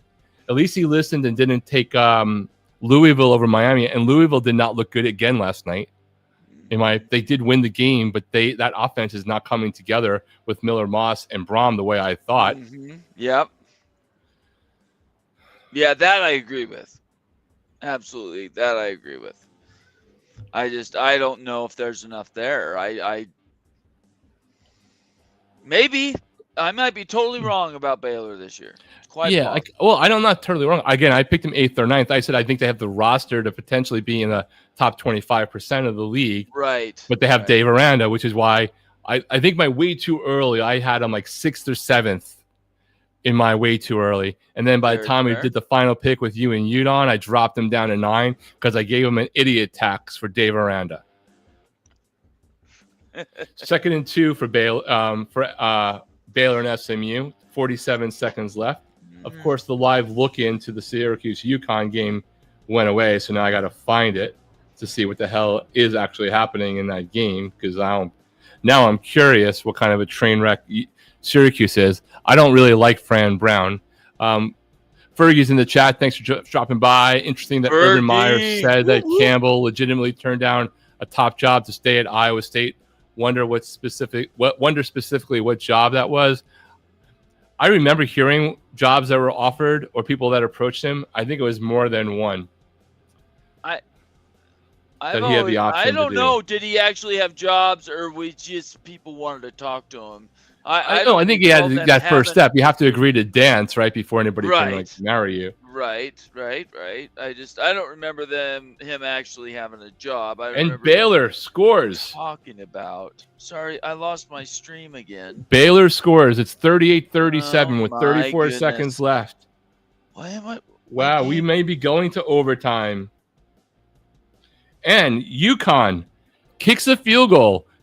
Tie game. UConn and Syracuse. After Syracuse gets their butt handed to them by Tennessee last week, UConn comes into the Dome and ties it on a last-second field goal. We will be going to overtime in the Carrier Dome against the only of 2 FBS-level independents in college football. Fran Brown is talking, and he doesn't have the horses he had last year.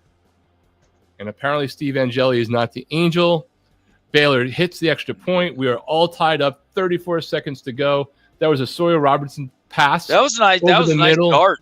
Wide open, over the middle, in the seam, in between, 4 defenders converging, but he was wide open within that seam. He was. And that was a dart for Sawyer. I think that's the best way to describe that pass. It was a laser beam. If he wasn't catching it, nobody else was. Illinois is piling it on around Duke. 19 points. You can't have 3+ turnovers. 21 points off of turnovers for the Fighting Illini. Strangely enough, that's the difference in the game.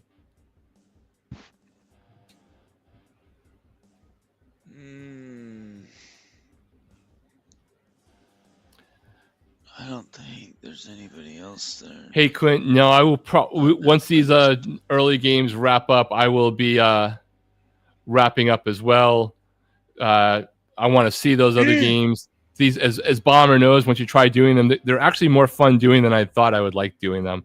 Yeah, for sure. But it's a lot of talking, especially if there's not a lot of people like commenting in the chat the whole time.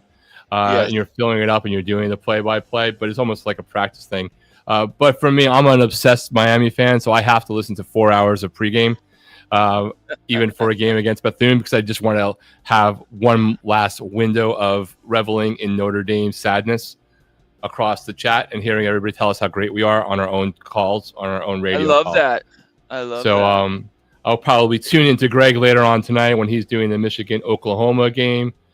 So am I just coming into the end of this? I thought you were going to go to the next game. I feel like I've been on since 9 a.m., man. I've been on since 9. You're watching the fantastic finishes. We have 2 overtime games we're going to get to watch here, it looks like. Yeah. I'm just teasing you. Like I told you when I signed on, I didn't realize that you were even doing this. So this is a ton of fun. I woke up, didn't know I was going to do it. Then I saw nobody else was doing it, and I probably would not have done this a year ago if I hadn't been No. suckered into your world. And all of a sudden, I knew Stormy Cyclone, and I know actually all about Rocco Beck and Matt Campbell and the Big 12. So that's like the benefit of going into this. Both for me, it was concurrent, right? The expanded playoff at the same time. I came into doing YouTube content as part of like the CFB Mafia fam. Definitely make sure you guys are going over and checking, subscribing to that channel as well. If you're over on Twitter and X, come into chat here. Let's talk about these games that are all wrapping up. We got a couple of them still to go. Kansas and Missouri is kicking off as well. Syracuse could go down and go to 0-2 on the season, depending upon what happens in that UConn game. And meanwhile, the barn burner we got between Baylor and SMU, 38-38, 14 seconds left to go, 2nd and 10. In that one, I got to find the Syracuse game now. I got to find a channel on Multiview to figure out what the hell is happening. There's a reason why that didn't key up as your very first option of games to watch. I'm stunned. I'm stunned. But hey, listen. There's two coaches I really do not like. One of them is Kurt Signetti. Like I clown on the Orlando, but I don't dislike him. I just think he's a clown. Why? He seems harmless to me. Well, I think he's a clown because he says stupid stuff, and therefore he's hurting a team that's good. Yeah, okay. But Fran Brown and Kurt Signetti, I actually think are good coaches, but I don't like them. Mm-hmm. Right? And back to Stormy Cyclone, Iowa still has a Preston quarterback. That's a clean hit. Stop it. Well, bang bang, you don't know, right? I understand. Yeah, I don't know. What do you expect the defender to do? Oh yeah, I'm not saying it is. I understand why I got called because of the ref saw it the wrong angle. SMU's going to have a chance here at one throw and then a field goal. And remember, these are Big 12 refs, so don't get mad at the ACC. Oh, are they really? I don't know. I didn't know. Away team almost always out of conference brings your own refs. So I thought I could be wrong. I thought this game was at Permian High. Is it? I thought it was an SMU home game. I didn't realize it might be an out of. You could be right on that. I don't know then. No. Permian High. I'm making a joke. SMU, their stadium. Oh, right. School, that's what I mean. Well, obviously, the good news though. Good if not, you have to explain it.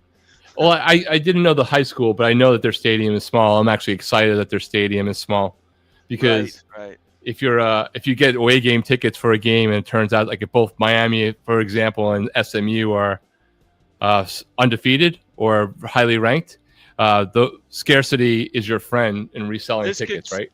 This could cost Baylor the game. They could have one throw and then a field goal. All right, I got to find this Syracuse game just to see what happens to our friend Fran Brown. My friend and yours. Who? Fran Brown. I'm just kidding. I don't even know who that is. Who is that? That's the coach of Syracuse who likes to talk a lot.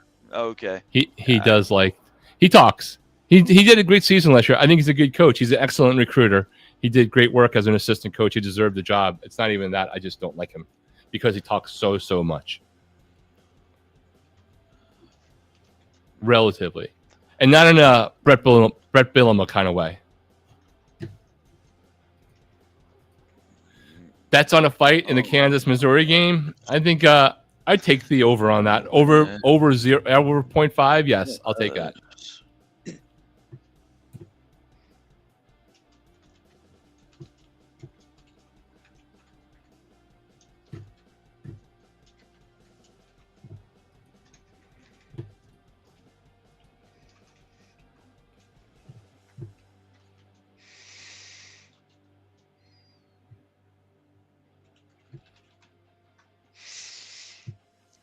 Where is the Syracuse game? Is it maybe on? I'm going to ESPN Plus. It's navigating on the. It's not. It's not Morse code broadcast. Maybe. It might be. Okay, because that's if I was to bet, I'd say it's a Morse code Maybe a wireless from you to your local grocery store, but I could be wrong. That dude's pissed, that Big 12 dude. This is an all or nothing year for Aranda. Last year, Sawyer bailed him out, and so he gets one more year. I find it hard to believe. If they go 6-6 or less, I think he gets run. Aranda, I'm talking about. Yeah, I think Him he and has Napier. Oh.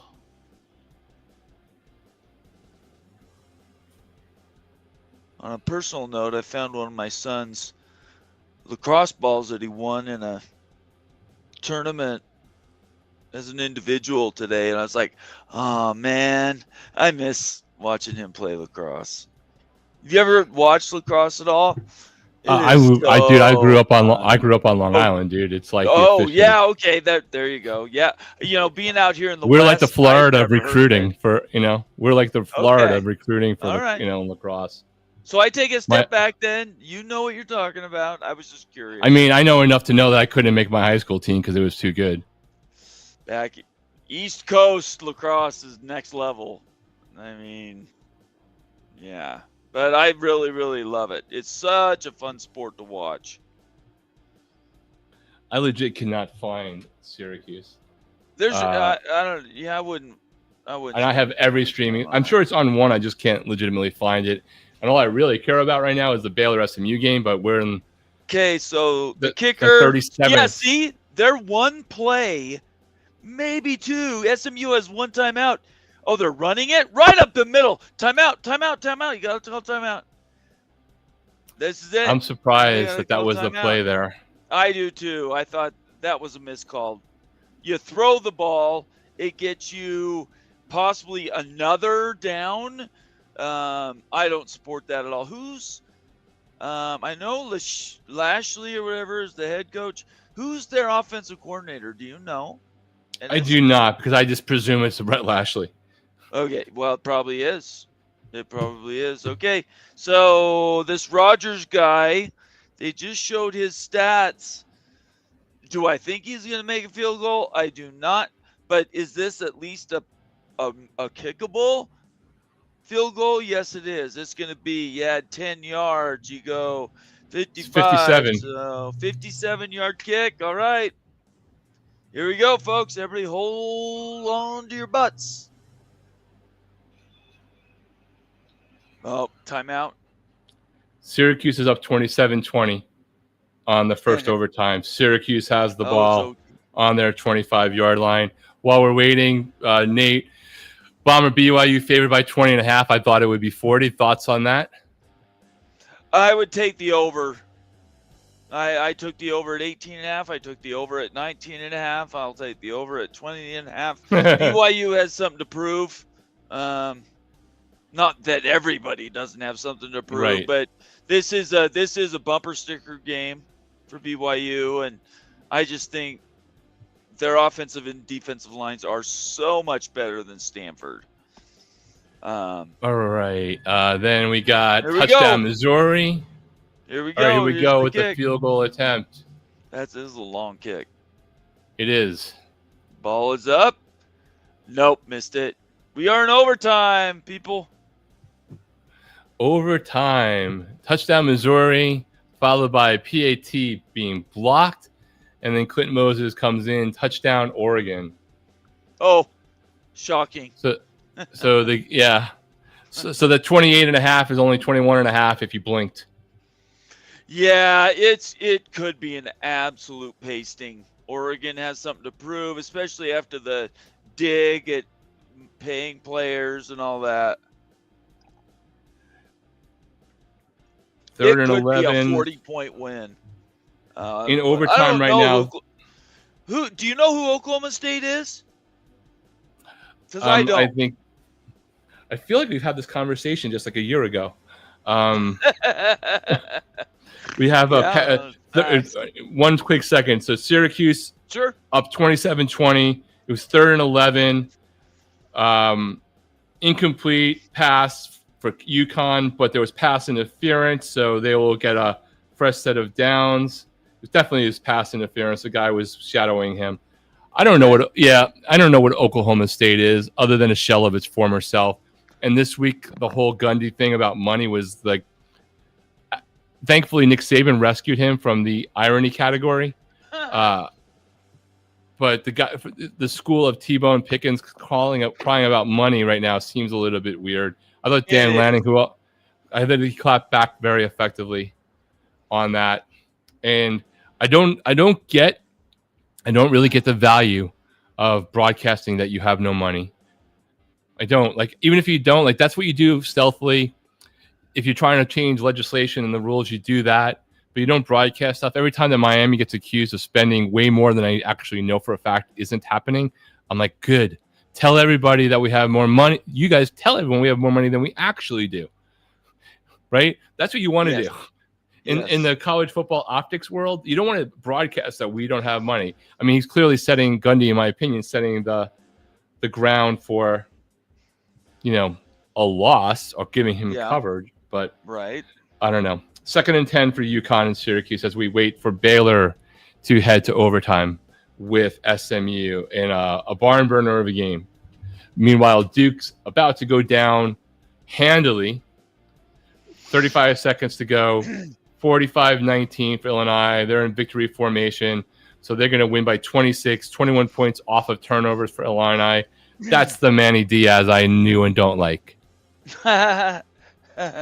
I loved him as a defensive coordinator in Miami. I wouldn't necessarily have even hated him down the road as the head coach, but Miami should not be anybody's first head coaching job.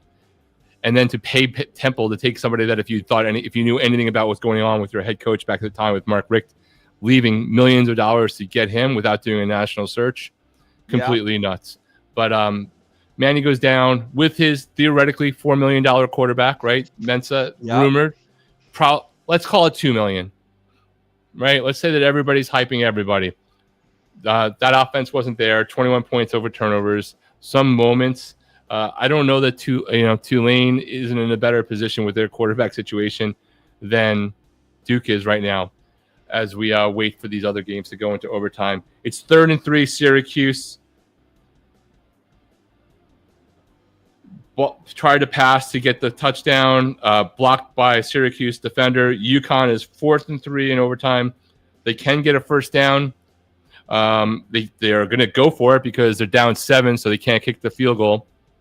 So it's coming down to this. So UConn's either going to tie it up, and Syracuse is going to go into a second overtime with UConn, or Syracuse will escape UConn at home in the Carrier Dome a week after getting beat by more than the spread against Tennessee. Coin costs in the SMU Baylor game. Looks like SMU is getting the ball first. I think it's actually Baylor gets the ball first, but they pick the direction. Oh, okay. Yeah, SMU they deferred. I couldn't hear it, so I think you might be right about that. Yeah, nothing to hear. Just process. I think Aranda will be gone at the end of the year unless 7-5, hanging on grim bear death. 6-6, I don't think gets it done. But Kansas looks like they're going to be stopped. It'll be 4th and 1. What is the Kansas game? I'm glad you brought that up. Has that kicked off? It is. We're 6 minutes in. They're down 6-0. Blocked extra point on that one. Okay. 4th and 1 inside Missouri territory. So I don't know if they're going for it or punting. We're off in overtime. Baylor starts with the ball on the ground for a couple of yards to the right-hand side of the line. It looks like Kansas is going for it and throws a complete out to the right side. Gets the 4th and 1 from the 40-something yard line of Missouri. Completes for a gain of 20 or more. 1st and 10, Kansas. Oof. Jalen Daniels trying to do something. Blitz is on. Good. Wow, there's a catch.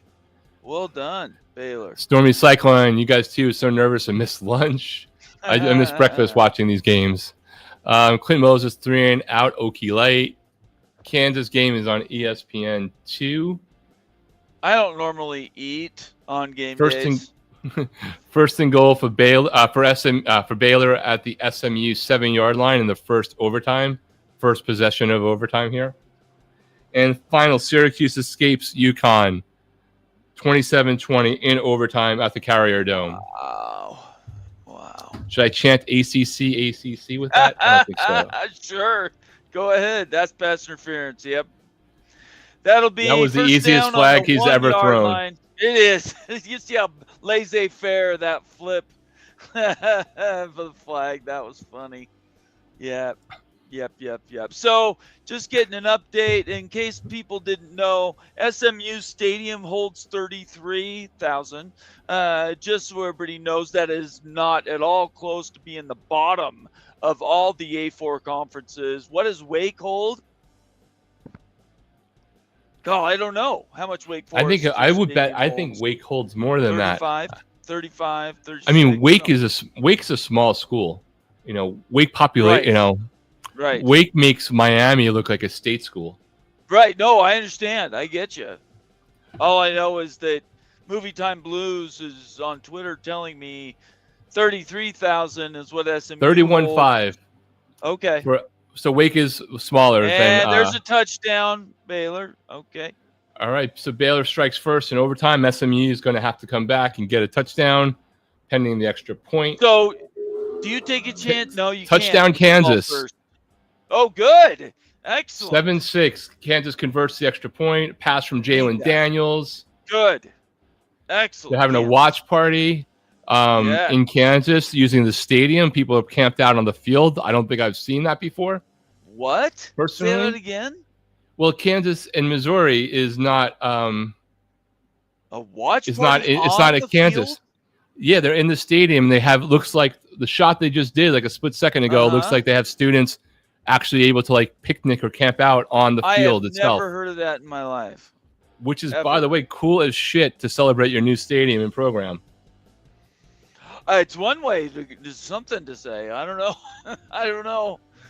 I mean, they have seats in the stands, but like, why do you get your fan base to be able to go out and watch the game on the big screen like it's a drive-in theater? I think that's cool, man. Like, if you're a student, like how many, other than if you storm the field after, they get the time to spend some time on the field that your tuition dollars. You could do that in basketball, but in football, you're totally thrashed in your field. Not really. I mean, they do concerts and stuff. Some stadiums pretty torn up. I would be stunned if their field is thrashed. I don't even actually. I don't even. Tarps. Yeah, happens all. I mean, I've seen tarps fields covered all the time in stadiums for football, for concerts before, and they're generally pretty fine. And that's like tens of thousands of people, not hundreds. Touchdown. All right, moving along. SMU touchdown. So we're pending the extra point. It'd be 45-45. Again, they have to make that extra point. I don't think Brett Lashley is going to surprise anybody, but who the hell knows, man? They might.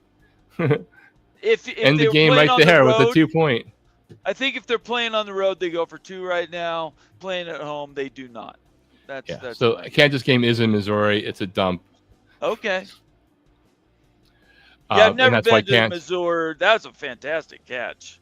It really is. Nice play. And he maintained it. Yeah, no. Ole Miss Kentucky is underway. Oh, come on, don't slow the game down. He absolutely caught it. This game has had so many reviews and super long reviews. It makes it hard to watch. Watch, he totally caught this. Ooh, face mask. Look at that. His hands are under the ball. Yeah. The ball does not move. That's a catch. Let's move along. How did they not call that face mask? I don't know. Well, I mean, in real time, it's very difficult to see. That is 100% a catch. Touchdown busts. Yeah. I think. Yeah, let's move along. Friggy, who are you guys playing? Like Northwest, East, Southwestern, Technical, Poly? Directional. Yeah. We're all, many of us are playing those games tonight. I'm just saying today is about like, do you get your guys out? Yeah. See what the final was on Penn State. It's in one of my corners here. So Kansas is up 7-6 with 8:09 to go in the first quarter.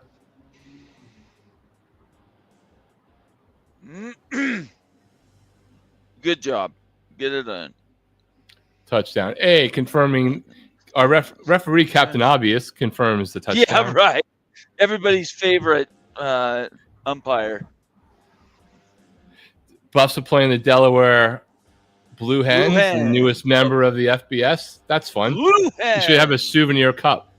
Yeah. Hey. Blue Hens and Buffs for souvenirs. All right.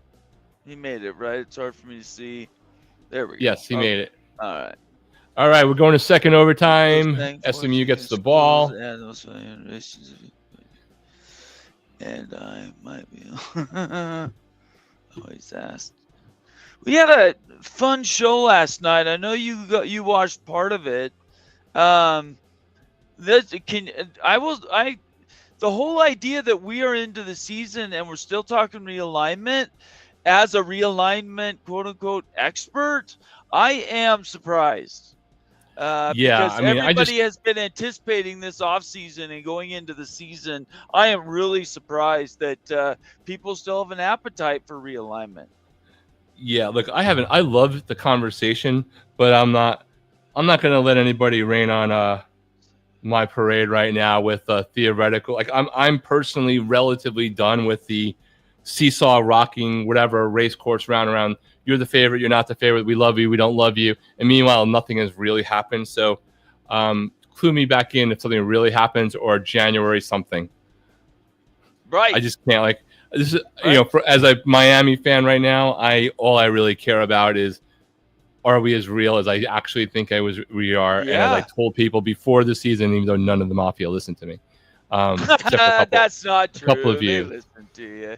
I tried to tell everyone Bart Beck was fine. I tried to tell everyone the receivers were fine. Like everything I tried to tell everybody in the secondary was fine. I was at least for one game right, and I think we were right against what is still going to be a top 10 team at the end of the year. Yeah. So whether the Big Ten or the SEC, I don't care. We'll go to the G26 if we don't make it. If we make it, great. Right now, I just want to deal with a 5-game stretch that includes Notre Dame, Florida, and Florida State, three of the most arch rivals in 6 weeks, and then I'll check back into whatever delusion's going on later on. I really all right. SMU taking over the ball in the second overtime, run up the middle for just a few yards. It'll be second down.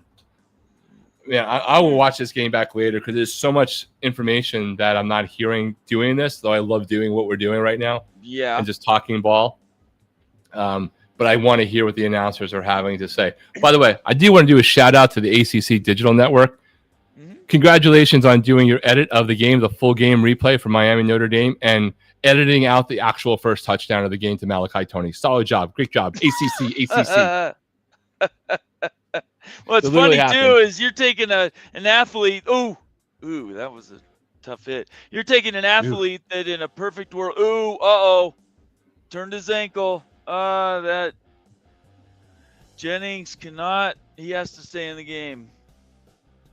Yeah. Wow. Tony, and under the right circumstances, could be a competitor for the Heisman Trophy. I mean, that's how effective that guy is. You need to not only show every play, but reinforce and double down.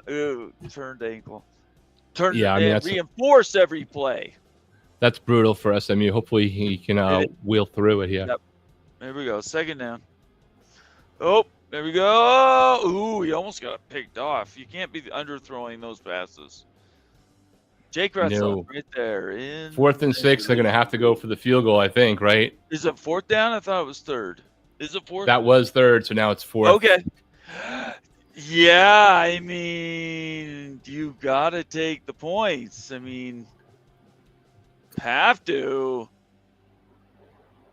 take the point. I mean, you have to kick it. Between you and I, there is no difference between 3 points and no points. Yeah, I mean, they don't have they're not defensive juggernauts. Right. He missed it. SMU trying to give the game away. They will have succeeded. ACC. Man, that's brutal. That is brutal. They've kept Baylor in the game, and now They've opened the door, they've ushered him through, and now they're going to pat him on the back and give him a chance to win the whole shoot match. That is remarkable. That is remarkable. The thing with Malachi Tony, just to finish on that real quick, is go ahead. Yeah, he was a quarterback. He had to get pressed into playing quarterback for his team due to injuries, and they let help. And then I don't remember whether he finished as quarterback or not, but he has that quarterback perspective, right? So as a receiver, he understands things a little bit better, and he won a state championship last year with Florida. But sure, man, SMU is like, will have squandered a 14-point lead in the fourth quarter. Yes, it'd be a terrific loss. Team. I still think they're a better team. I think you have to actually do stuff. Well, Clint Moses, game results and realignment go hand in hand. Actual game viewership in real time, non-con battle sparks conversations. So far this season, Big Ten better than the SEC, better than the ACC, better than the Big 12. I don't know if I think that's fair on the first two. I don't know if I know yet. I think the ACC is, until today, has been better than the Big 12. I don't know if one game changes it. Stormy Cyclone, you can see the difference from the Big 10 and Big 12. Big 10 is physical, ground and pound. Big 12 is more passing. SMU, Baylor just advances the ball a little bit more. It'll be third down. I don't know if you caught the stat, but Sawyer Robertson, 50 pass attempts, 50 pass attempts this game. And apparently 13 straight wins over SMU. I did not know that. I didn't know that either. No, but SMU's doing everything it can to lose this game at home. Man, I got to tell you, like, Colorado is playing Delaware. I just see it on my screen. The Blue Hens helmets look like somebody got the wrong paint and really took the Michigan helmet and just did a little thing with it, like changed the blue a little bit. It's like, it's a knockoff of the Michigan helmet. Maybe I'm the only one thinking that. What do you think? No, I always thought that. Fergie, I've always thought if you're in the chat, it's the first time I'm noticing it. I've only seen the logo. I haven't really seen the helmet. No, the Blue Hen, that logo, or at least their helmet format with the flying wings, I've always thought it was a copy. I'm not sure who's copying who, but yeah, they've always, and I don't know much about the Blue Hens in general, but that's one thing that's always stood out to me. They make the blue eggs. Yeah, well, that's true. I didn't know that either. Pre-designed Easter eggs for you. You don't even have to decorate them. Okay, so Baylor, it was first down. Now it's 2nd and 10. Yep. SMU's going to regret not putting this game away when they could. Unbelievable. They're finding out right now. Meanwhile, SMU's finding out that it's easier to make the climb than it is to sustain the climb. Meanwhile, Kansas. Go ahead. I was going to say, Kansas up 14-6 now with 6.5 left in the first quarter. Yep. Yay. All right. Okay, there we go. It'll be 3rd and 3.5. This blows me away that Baylor came back. Yeah, not only came back. I'm still dunking Aranda, but man, bad loss. For Lashley or whatever, for SMU, yeah, I agree with you. Yeah, bad loss. Coming off a CFP spot, yes. They'll probably drop out of the top 25. Oh, they rightfully should. They don't deserve a top 25 spot. What does deserve have anything to do with the top 25? Go. Nothing. Okay. 2nd down. Nothing. Doesn't have anything to do with it. But these early weeks, voting, it's all nonsense anyway. Let's get to October and do some votes. Field goal. Here we go. Win the ball game. Baylor putting the nail in the back of the head. Let's go. Yeah, deserve is not the right adjective. Deserve is not the right adjective. Yeah. You're right there. All right, you're probably going to be a split second ahead of me, so I'm going to wait for your play-by-play. I won't say anything. It's your show. I'm just going to sit here. Oh, I don't care. It's like Greg. I learned from Flugar. You just got to, whatever happens. 4th down in Kansas, Missouri. I believe that was so Missouri. I don't know if I'm got to see the 4th and 9 there, so I got to see where the ball was. I'm just seeing the scoreboard read, but it looks What's like the score there? It's 14-6. Missouri is about to punt from inside their own territory from their own 10. So Okay. Kansas will get the ball back. 5 minutes left in the first quarter. What do you think about Missouri? I didn't think much about Missouri. Again, that's another one I told Greg I didn't buy. Mm-hmm. My 3 teams from the SEC going to the playoffs before the season started were Ole Miss, South Carolina. Texas, South Carolina, and LSU. And that's all I thought. Baby. I called it 3-3-2-2 whatevers. Here we go. Right? That's what I predicted. And right now I look really good on the SEC so far. You look really good every day, right? Here we go. Ball game. I cannot believe that. Wow. I really SMU can't. chokes away a 14-point fourth quarter lead. Absolutely crazy. Baylor beats them for the 14th time. Big 12 gets a good out-of-conference win at the same time that they got another good to great, I call it, because Iowa's not ranked. Iowa State was favorite, but they do beat the Big Ten in a big rivalry game. And meanwhile, we have Kansas at Missouri, up 8 with the ball. Jalen Daniels doing Jalen Daniels kind of things. If they can win that game, and should Arizona State go in and do what they on paper should do to Mississippi State, you could have the Big 12 with a 2 SEC defeat day and a Big 10 defeat and an ACC defeat, which would help change the early narrative a bit.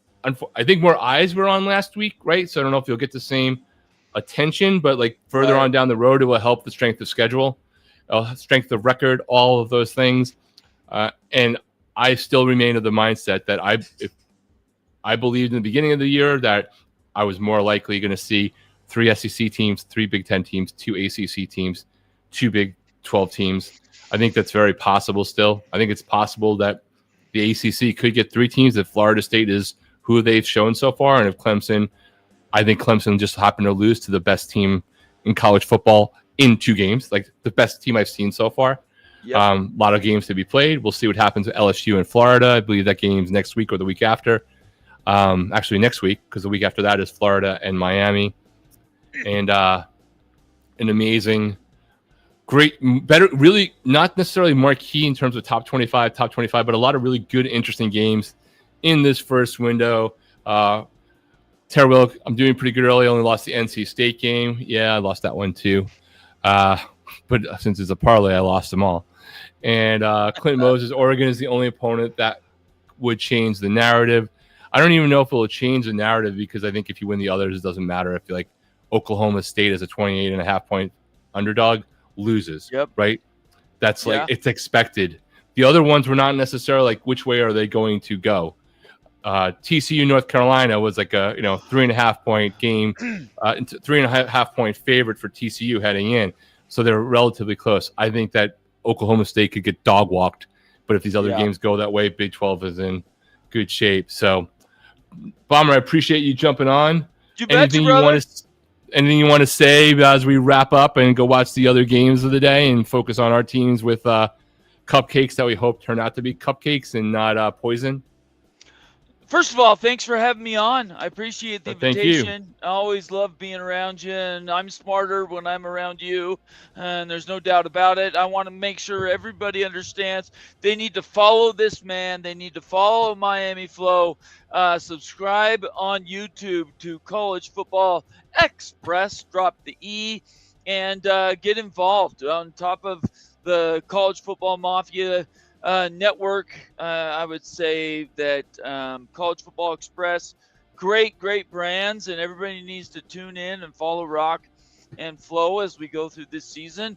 The rest of today, Big 12's got a lot to prove, and the ACC already not off to the greatest start. So they are not. It's going to be a great Saturday, and I appreciate all of you. Thank you so much. And follow the CFB Mafia on YouTube. The link is in the chat right now. If you're on the Rewatch crew, please tell me why you're watching live streams days after, because I'm super curious. Because I never had access to that information, and I'm relatively amazed that I'm seeing rewatches a week later. days in. So I'm curious why, if it was Josh Pate, I'd understand, but I am curious. I appreciate that you're watching it. I'm curious to see what happens with the CFB Mafia. If you guys see with your bigger channel, those rewatches as well. But definitely follow Nate on Twitter. Subscribe to the CFB Mafia. Give us a like. Give us a subscribe. If you see any videos on any of these guys' channels later on, and you're on your mobile app, there's a new feature called Hype. You can do that to any creators' channels. You get 3 of them a week. They help as much, we think, as like. Subscribe is always the best. Commenting certainly helps. But do that for your favorite creators. You get 3 of them a week if you're on your mobile phone only. And it's not a live stream while it's live. You can do it on the rewatch. You can do it on any video that's been up for 7 days or less. Do that for your favorite creators. It definitely helps. With that, I'll probably stalk Greg's peek around the corner live stream tonight. I was going to be able to dunk more on Baylor, but now I can't. So we'll go in and see what happens. You got to watch both these channels, College Football Mafia, College Football Express, because you never know when a live show might pop up. I didn't know anything about this one to this afternoon with Rock and Rant. Everybody do that. Follow us on Twitter. You won't know when our shows pop up. If you're not subscribed on YouTube and you're not following us on Twitter, you need to do both those things if you have anything to do today. And I don't know, I might get bored later today and do something myself. I'll return the favor if you do that. Congratulations to Iowa State. Big victory against Iowa. Yeah. Awesome victory for you, Baylor guys. SMU, I don't know what to say. You had that game in hand. Virginia and NC State. Virginia might be a better team than I thought, but that was a good game. NC State. Thoughts and prayers to East Texas A&M. Florida State did what they need to do. Texas Tech did what they need to do. Penn State fans, I'd be curious to hear what you think about your victory, as it were, against a lesser competition. And right now, the border war might need a truce because it's now 20-6. Kansas is up, about to be 21. We will end it with this.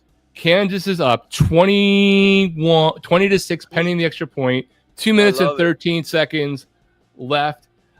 Bomber's going to watch his BYU guys beat up on some direction of school. I'm going to hopefully watch Carson Beck play 3 minutes and leave against Bethune-Cookman and see some of the young guns play. For all the people who said Miami, how are you going to replace your 6 receivers? I already showed you that. But I want to see some of the young guns and the young recruits there. Jalen Daniels is leading Kansas. That game might be over before we thought. It's early. We'll see what Missouri has to do. But shout out to Missouri is going to get to the playoffs because it's not showing it right now on the field. With that, follow CFB Mafia. Hit like. Thanks, everyone. We will talk to you all soon. Peace.